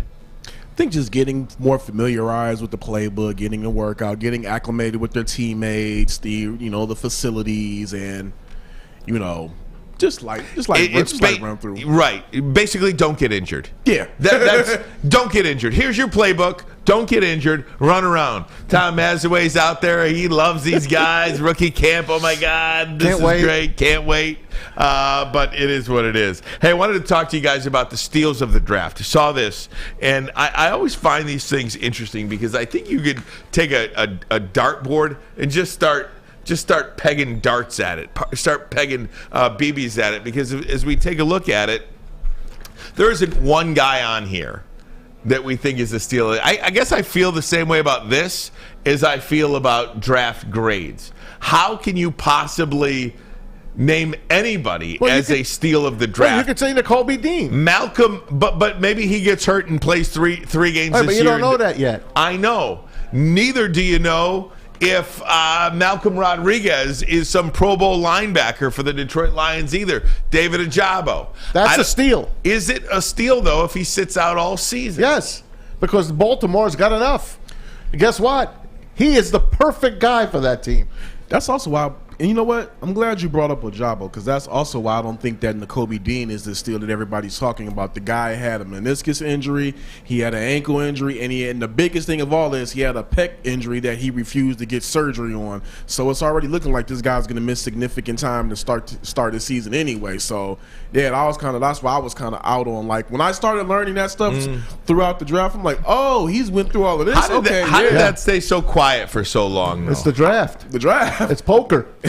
No, but I mean, you would think a team would leak that. That's out. why he didn't work out. You never saw him work out. I know, but you would think a team would leak that out. No, yeah, you would think so, but it kind of like started creeping out during the draft when he started having the slide and little whispers start leaking like a sieve. Like, oh, this is why. Let me ask you this: if Ajabo's there when the Lions picked, he went one pick ahead of the Lions when they chose Josh Pascal. You think they would have taken him? I would love to know that answer. Do you think you could dig that up for us and find out if he really was on their board? I'll do some homework and see if he was, but I personally would not have. If I were Brad Holmes in that position, I think they picked the right guy. Look, Maz, I do too, because and we talked about the Dave Burkett article yesterday with the doctor who did the surgery on Jameson Williams. If with two of your first 3 picks, you take injured players One of which, Ojabo, is probably not playing at all this year. He's not. I mean, he got injured in March. He's not going to see the field at all this year. Pascal did have an injury, but he's fine. But he'll be ready. But he'll be good. He'll be ready. I mean, you're taking all these injured guys. You can't just come to training camp with nobody. They took the injured tight end as well. Right. Yeah. But you can't come here with nobody. Now, interesting. I won't say this was a steal, but I think that this guy will do something significant with the Ravens, who's going to be there with Ojabo, and that's Josh Ross. How he slipped through the cracks. I mean, I think when he gets that invite and he goes out there, he's going to show out, and then you got McDowell there. That's the point there, Corey. Mike McDonald bringing his Michigan guys there. David Ojabo, because wouldn't it have been nice to have Hutch and Ojabo back on the same line? Yeah, it would have been eventually. Nice. But I think this is a better spot for Ojabo because he knows the playbook. Yeah, he knows the playbook like the back of his hand. So now coming in as a rookie, he really just has to focus on his health, right? And of course the speed of the game and learning the tweaks that McDonald has. But I think for Ojabo, I mean, this is an ultimate win here for him because he's going to a guy that he played for. He knows the playbook, back of his hand. This is an absolute slam dunk win for Ojabo. He's going to be really good for the Ravens. So I think Ojabo's going to be in the good spot. But like I said, that Josh Ross, when they got him, they were like, okay, you're going to have Ross and Ojabo by not this season, but next season, potentially together. Win-win. Hey, Fletch, put up the next name on our draft board. That one of the next steals. We have Ojabo. Who would be next up on that board? It's a pretty good. There you go. Clark from LSU, the linebacker. I don't know much about him. I got to be honest. Why do they got him on there then? Because he wears an LSU helmet? Probably. But that's the point. That's why I hate these lists. That's why I hate these lists because he's wearing an LSU helmet and he's probably. That's fine. Put up the next one. Let's see who pops up next year.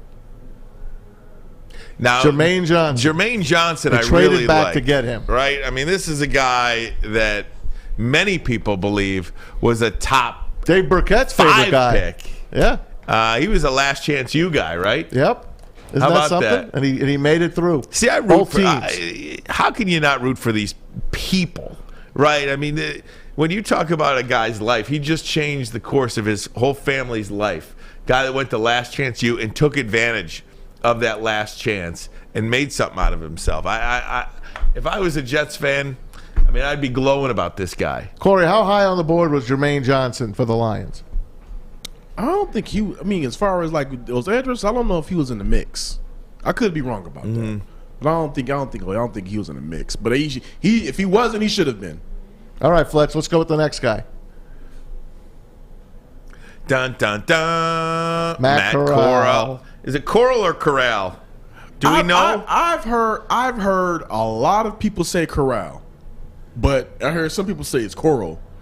So he slips to the Panthers. Panthers, the reason they went and got him was they had finally had enough of trying to make a deal for Baker Mayfield. Or was it Baker Mayfield they were trying to make a deal for Baker. And once that deal fell apart, they were like, all right, that's enough. Enough of this crap. They went right up and they got their quarterback. I like the kid. He got hurt in his bowl game. Remember they said, don't play the game. Don't play the game. He got hurt. I remember he came out on crutches. Everyone was feeling bad for him. He winds up in a good spot. He could compete for a starting job there. You know what's funny about all of these quarterbacks, and whether it's Coral or Corral, he'll be fine in Atlanta. He's going to play in Atlanta this year. Whether it's Kenny Pickett at Pittsburgh, which I don't know what they do with Mitch Trubisky. I think Trubisky's going to be a good player for Pittsburgh. I think Trubisky is in the perfect spot in Pittsburgh, and so is Pickett, though, too. You know, he doesn't have to be rushed onto the field in week one. Maybe after, if they start 1-3, you can give them a look. But I think this rookie class, and again, I hate saying this stuff because you put it out, and then people tell you don't know what you're talking about. But it's just an opinion. I think this rookie class could be every bit as good as next year's rookie class. And I mentioned before, with C.J. Stroud, tell me the Ohio State quarterback currently in the NFL that you think is so good that, you know what, C.J. Stroud is going to happen. Who is that guy? The Bears hope it's their guy. I mean, C.J. Stroud is a consensus #1 overall pick next year. You're telling me that whoever gets him next year is going to have this franchise quarterback for the next 12 years? Oh, no. Are you that confident in C.J. Stroud next year? I think it's a dangerous game. You know what? I was talking to ESPN's Jordan Reed, and I know people disagree with his mock draft, but I think people are playing a dangerous game looking into the future with these quarterbacks because they did good this past season, but you don't know what the hell is going to happen next season. You don't know who is going to shoot up. So just locking in as the Lions got to get one of those two guys, I don't think that's necessarily the case. I think you got to just let things play out. It's good to have those guys on your radar. It's good to try to strategize. Okay, if we do this, we could possibly get them. But you don't know. It could be a guy that could come out and have such a dynamic season that he leapfrogged both of them. Bryce Young, I mean, at 5'10", 5'9", 5'10", is he going to be some year after year Pro Bowl quarterback that you must tank next year to get Bryce Young at number 1 or number 2 overall next year? I mean, that's who you're banking your franchise on. It's all a crapshoot. The whole thing is a crapshoot. Corey Woods, you're the man, my friend. Thanks for sitting in with us as Adam Baydoun gives you the double bird. I only got one. That means he really 2. loves you. That means he really loves you. Oh, real quick. Let's talk to you. I don't know if you guys brought it up. Absolutely. What do you guys think about the news that has came out about Magic Johnson joining a bid to become co-owner of the Denver Broncos? $4 billion would be the highest paid number of any professional franchise. What's he want? A piece of everything? He's got a piece of the Dodgers. So he's got that's it. Like the I'm Dodgers, the Dodgers. He put up $50 million of his own. But again, $50 million of his own money to buy the Dodgers. That was like 1% of the total buy. They just send you out there. But I think Magic Johnson in sports is good. I think Magic Johnson around anybody is good. When Magic Johnson is involved in your league is better. When Magic Johnson is involved in your organization is better. If I bought LA anything, Lakers. If I bought anything and he wanted to partner up, I'm like, come on down, man. Absolutely. I love him. I just think it's going to be, if it happens, he's supposed to be joining the ownership bid with the 76ers owner, Joe Harris. Yeah, and the Devils owner. Yeah, so if that happens, I'm telling you right now, it's going to be a great thing. Magic is an amazing ambassador on anything he touches. I bet you Russell Wilson will get a piece too. No doubt. Oh, yeah. Peyton Manning's in a different group. Anyway, hey, Corey, thanks so much, my friend. We'll chat with you again tomorrow, perhaps. Coming up next, our guy, Beer Man, Chris Prince, Woodward Bets. He's going to break down some of the games in the NBA. Not tonight, because how do you as a league sit out tonight? I don't get it. How do you sit out? I don't get it. It's a break, though. Crazy. It's a break for bettors. But we'll have to bet all the time. We'll break down NBA, some baseball as well with the Beer Man, Chris Prince, Woodward Bets. We'll do it next. Ermanni and Edwards. But first, a message from MyBookie. Speaking of gambling, that's right. MyBookie.com, MyBookie.ag. Use the promo code Woodward. They'll double your first deposit all the way up to $1,000. Bet baseball, football, of course, the futures. And, of course, you got the NBA playoffs back at it tomorrow. Stanley Cup playoffs, full slot tonight. Get on board. Bet anything, anytime, anywhere with MyBookie. If you have a gambling problem, please use the Michigan Problem Gambling Hotline, 1-800-270-7117. Right, Adam? I'm Kay Cunningham. Working with Hall Financial to purchase my first home was easier than I could have ever imagined. They treated me like family from start to finish. Find out for yourself at callhallfirst.com.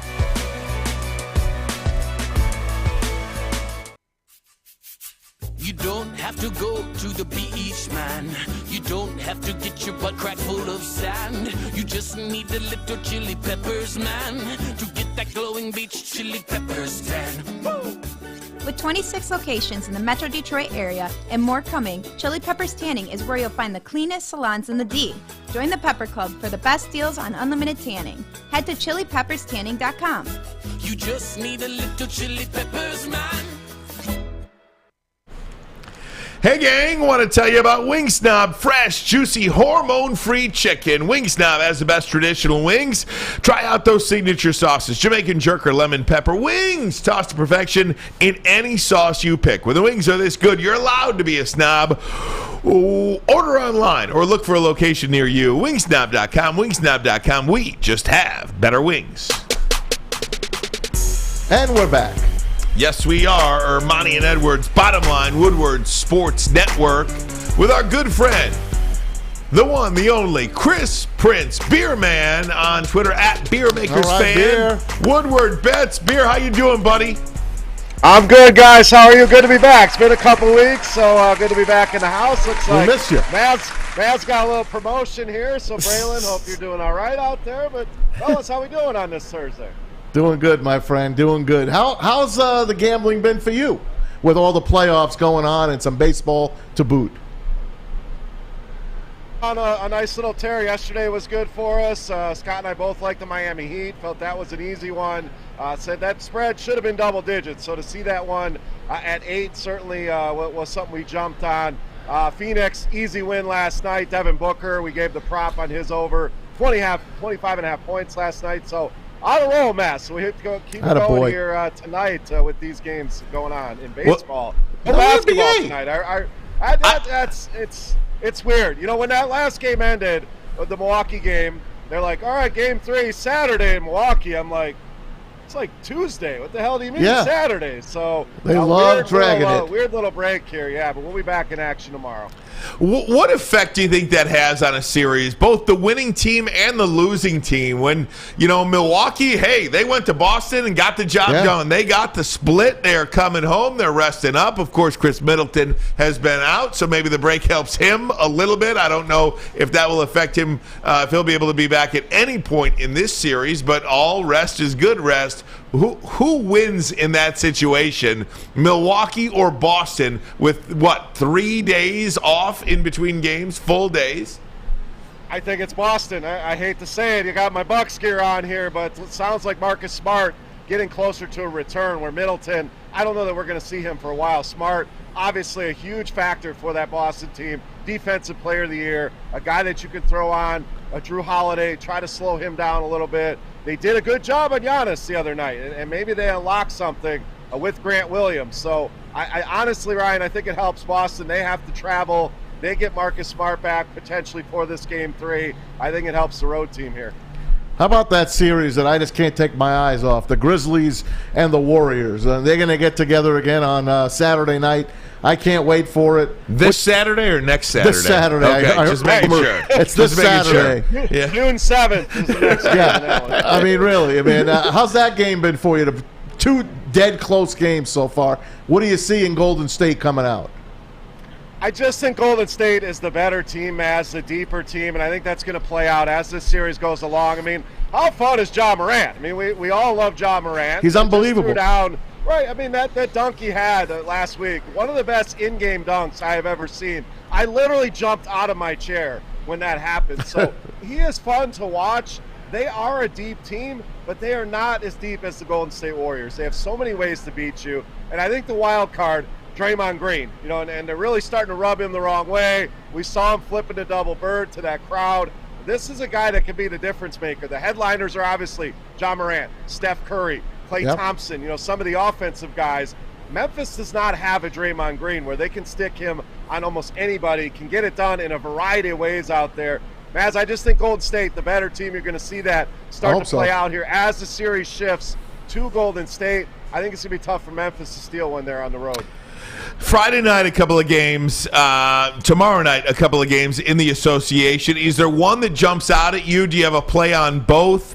You've got the Heat and the 76ers. Any life whatsoever in Philadelphia. And then, of course, Suns, Mavs. Luka trying to do it by himself. And, of course, Jason Kidd has been high praise for Luka, but really kind of destroying the rest of the guys on there. I'm not sure what kind of dynamic that turns into in the room. But what do you make of those 2 games? A repeat of last night, tomorrow night.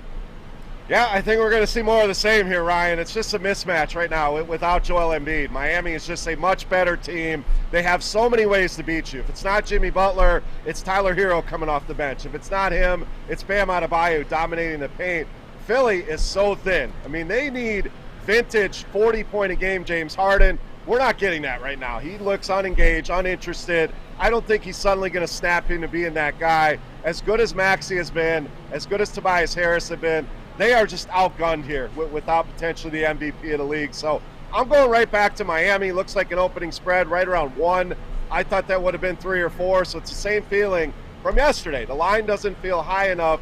As far as Dallas-Phoenix, I think Phoenix gets it done. I'm more confident in Miami here. I do think Dallas will take one of these games at home, but you're right. It's Luka, and what else are you getting? You know, when your next best options are Spencer Dinwiddie, Jalen Brunson, it's going to be tough swimming here. So I think both favorites get it done once again, but really like going back to the Miami Heat once again tomorrow night. Hey, B, are you doing anything on hockey at all? Are you betting the Stanley Cup playoffs, or is that something you stay away from?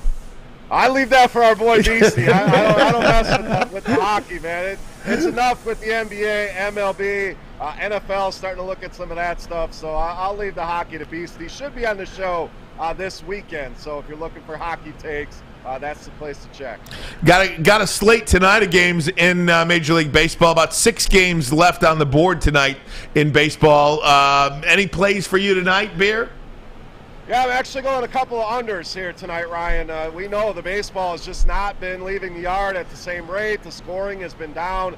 Unders have been the way to go. So there's a couple I really like tonight. First one, Philadelphia and the Mets. I mean, you got a great pitching matchup there with Aaron Nola and Taijuan Walker. Nola's only allowed 3 or more earned runs, or less than 3 earned runs in every single start since the first one. Taijuan Walker been better than advertised here. So I think we get under. That number seemed a little bit high to me with this pitching matchup. So that one at 8.5.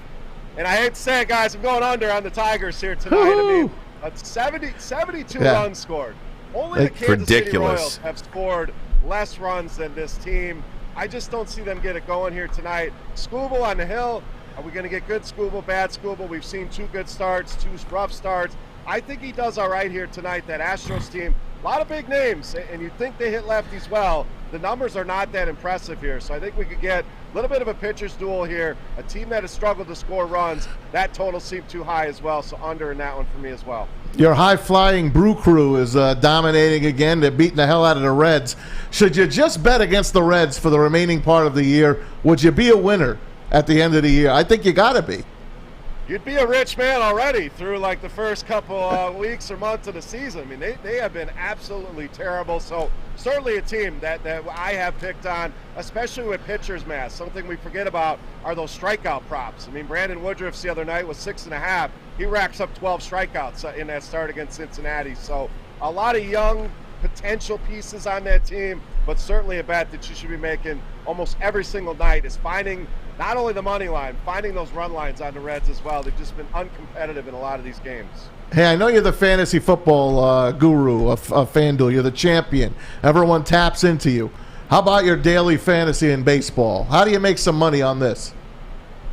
So the first thing you want to do is learn the term stacking, Matt. So that means, and it seems weird at first, but you want a bunch of pieces from teams you think are going to score runs and try to stay away from the popular teams. Whenever there's a game at Coors Field, everybody goes to that game because we know that's the best offensive environment. So it's finding a team that not a lot of people are going to go to, grabbing 4 hitters from that side, taking 4 hitters from either the other side or another team, and then finding a pitcher to go with it. So sometimes you can find cheap bats where you can spend up on an expensive pitcher. Sometimes you go cheap pitcher, load up on some teams, but finding low-owned stacks of 4, and on DraftKings you can go as high as 5. That's the way to win in baseball in DFS. I need a lesson, man. One-on-one lesson on this. I got you, Bass. Anytime. Thanks, buddy. You know Thanks, brother. The great Chris Prince. Check him out. Woodward Bets here on Woodward Sports, 4:30 weekdays, and then on the weekends, 7 days a week, they got the content for you. Woodward Bets on Woodward Sports. Chris, thanks so much, my friend. Thanks, bro. Go get him. Got it, guys. Appreciate it. We'll see you guys. Woodward Bets, 4:30. We're going live today, so talking bets. Come join the show. Can't wait, man. My friend. Can't wait. Follow Chris on Twitter as well, at BeerMakersFan, at BeerMakersFan. All right, coming up next, we're going to put Alex Mayer in the hot seat once again. We'll do Maz's videos of the day, and then Tom Brady had some fun. He does. Why does that guy have to be so likable all of a sudden? You love Tom Brady. Why does he have to do this to me? Ermanni and Edwards, but first a message from SMA. The sports marketing agency helps spread awareness about mental health and substance abuse. Their new podcast, This is the F Word, helps spread awareness of fentanyl and other addictions. Go to thissportsma.com if you are struggling or know someone who is. Life is full of hard choices. We're here to make one of life's biggest decisions as simple as possible. My name is Christina Gennari, and for over 20 years, I've helped hundreds of families buy and sell homes. We cover all of Metro Detroit and more, from large luxury homes to starter homes. We will work hard to make sure that you get the home of your dreams. So if you're in the market today or even thinking about buying or selling in the future, make the obvious choice. Christina Gennari, the obvious choice in real estate. Visit us at soldchristina.com today. Fellas, let's be honest. We like things to be easy. We like simple stuff, like sports 7 days a week. We like things uncomplicated, like Lady Jane's Haircuts for Men. Open 10 to 8, 7 days a week. Walk in anytime. Sign in, sit down, watch your favorite team play. And before you know it, your hair will be game ready. Open 10 to 8, 7 days a week. Walk in anytime. Lady Jane's Haircuts for Men. It's wicked awesome. Yes, Woodward Sports Network.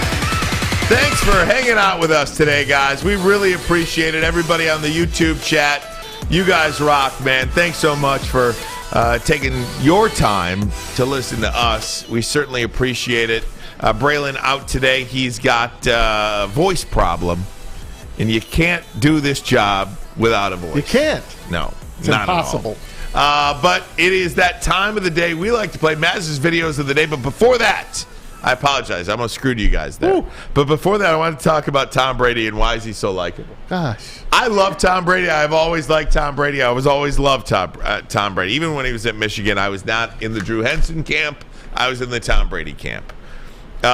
He is a big TikTok fame guy now. Take a look at this. New trend alert. Tell me something honest. Tuck rule game against the Raiders.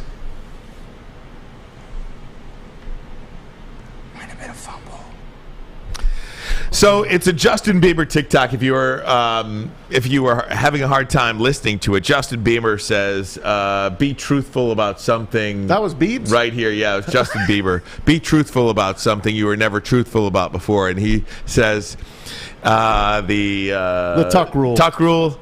It might have been a fumble." Yeah, it was. And he's just so Charles funny. Woodson will tell you that. Yeah, the NFL quote tweeted that. Said we didn't say it. The Raiders said we knew it. So it's having fun. And I know, Maz, you wasted several years of your life 20 hating years the guy. of my life. 20 and now you love him. years. I don't love him. I just don't. I want to love him, but I don't hate you anymore, Tom Brady. I'm sorry. Fair enough. I still hate Tom Brady. All right, I'm back on the train, he hates Sam. Tom Brady. I'm back on. Thank you, Sam. All right, gang. Time of the day we like to play Maz's videos of the day. Yes. And now it's time for Maz's videos of the day, only on the Woodward Sports Network. Hey, I want to start you off with living here in Michigan. We all know the weather sucks most of the year, and you know my complaints about it all. And how about construction? That sucks too. I mean, my kid goes to Bishop Foley out in Madison Heights. I live in St. Clair Shores, so we chose this life.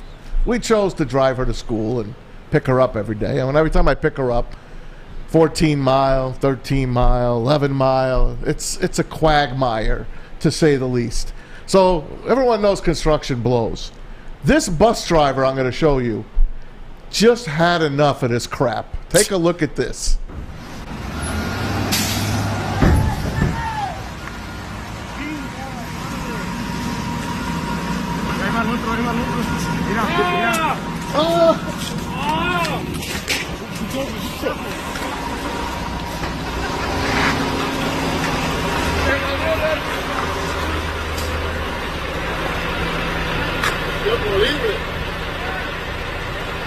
Oh my God, are you kidding me? No, that's in Michigan, by the way.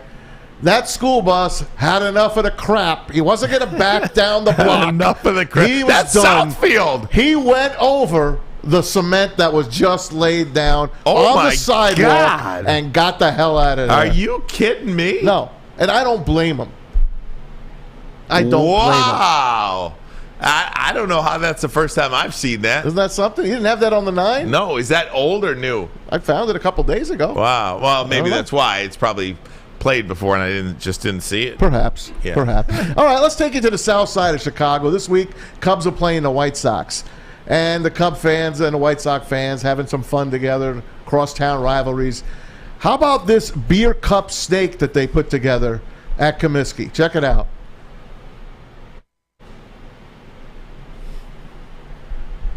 Any volume on this or no? No? We'll just take Maybe a look not. at it. Just take a look. Doesn't look very sanitary. I know, but take a look at this beer cup snake. That snake has gotten very, very long. Wow. Like the Discovery Channel. Who's got time for this? In the wild. I guess they didn't want to watch the game. Clearly. Its prey, unsuspecting fans. Just who hold look it at this in thing. hopes to set a record. What are they going to do now? I have no idea. Congratulations on the longest beer cup snake. What do they do with it at that point? I don't know. Huh. This next video cracked me up. I played it like 10 times. I can't stop laughing at this kid. His father's trying to teach him how to play golf. Okay. Check it out. We'll take a look. Reminds me of me.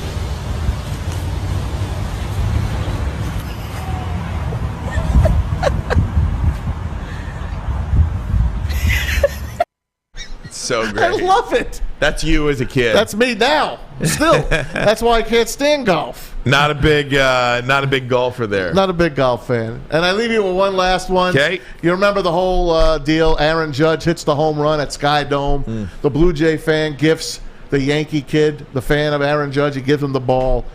Guess what, man? The Blue Jays found that Blue Jay fan, and they brought him down to the field last night prior to the game. And George Springer gave him an autographed jersey for that. Really? They brought it all together. Aaron Judge, George Springer, the kid, and the Blue Jay fan. I love it. Check this out. Few jerseys for you from him himself. No way. From George Springer. Look at that. Here, Dave, come on up. Kid got to meet Aaron Judge. And of course, it's just that's a great story. I love that. I love that story. That's great. You know who else I love? Me this too. guy. Alex Mayer, hold up that microphone, man. We did this at the start of the show and just want to do it again at the end. Alex is moving on. He's got a job as an associate sports producer at Channel 4, Local 4, WDIV here in Detroit. We are so proud of you. We can't thank you enough for everything you have done. You have grown up right before our eyes. I know you've been Maz's protege since Woodward Sports started. My right arm. A long time ago. I don't know what it's like to do a show without you being on our show. And I just want you to know that I love you from the bottom of my heart, and my phone is always on to you if you ever need anything, except money. Oh, of course. No, but just tell us just about your experience and where you're going. Yeah, if I could say one thing first to the audience of the B-liners, if you will. Thank you guys so much for tuning in and watching us every day. I put so much blood, sweat, and tears into every graphic you see on the screen, to every camera cut, to every phone call we've ever had. Well, that's Sam's department, but every video call we've had. I have tried so hard to make this show look as best and as clean and as professional as possible, and I hope that you guys have enjoyed watching it as much as everyone in this room has enjoyed putting it on. I vividly remember the day before the Michigan State game. We had about 5 callers, 5 Chris Spielman, I think, was on that day, and I just remember getting off the air that day and feeling, wow, we put on one hell of a show, and that's just something I'm never gonna forget. It's something that, I'll cherish with me forever. It's like every day here at Woodward Sports has helped me become a better person. To everyone that's watching in the back right now on that TV in Justin's office that might be listening to this, I haven't had one negative experience with any of you guys. I appreciate you guys so much. Like Ryan said, the same thing goes for me. My phone is always open. Keep me in your contacts. Shoot me a text whenever. You guys I consider you connections for a lifetime. Amen, brother. And, yeah, I guess I'll shut up now. I guess we got to wrap it up. I mean, no, that's great, dude. I mean, we love you. Maz? You're my guy. Yeah. I don't know what to say. I'll miss you. I'll miss you too, guys. And Fletch, you got big shoes to fill, but you can fill them, baby. Welcome to the show, Fletch. We got you. Tell Bernie Smilovich, Jamie Edmonds, everybody, give them our best over there. Give Ro over there. Tell her we said hello as well. Know you're heading over there tonight. So good stuff, Alex. Thanks, Sam, guys. you're the man. Fletch, you rock. You're starting a new job on your birthday. That's pretty cool. Yeah. Look at that. That's good luck. That is You good think luck. so? Yeah. I'm for also sure. ending a job on my birthday. It's good luck. Yeah. It's a new beginning. It's been a very hectic day, but It's a new beginning. appreciate all the love you guys have shown me today. Love you, This is buddy. a We great love you, day. man. Maz, I hate you, too. You're the man. Thank you. You're the man. Just that's it. Love you, too, bro. You know how I feel about you. Braylon, Get well. Braylon, get well. Miss you, Bray. Hopefully that voice is rested up and ready to come back tomorrow. In the meantime, guys, thank you guys so much. Your time is valuable as well, and hopefully we're putting on a show that you guys want to continue to listen to and watch on YouTube. Listen however you're getting your podcast. So thank you guys so much from the bottom of our hearts. Everybody here at the bottom line, Ermanni and Edwards, Woodward Sports Network, we thank you because we know you guys can listen to anything you want, and you choose us, and we certainly appreciate you for that. Until tomorrow, Ooh-wee. there you go. Yeah. See ya.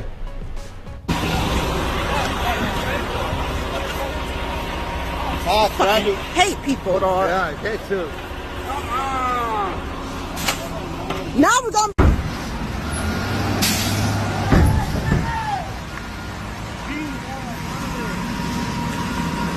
Arriba el otro, arriba el otro. Mira, mira.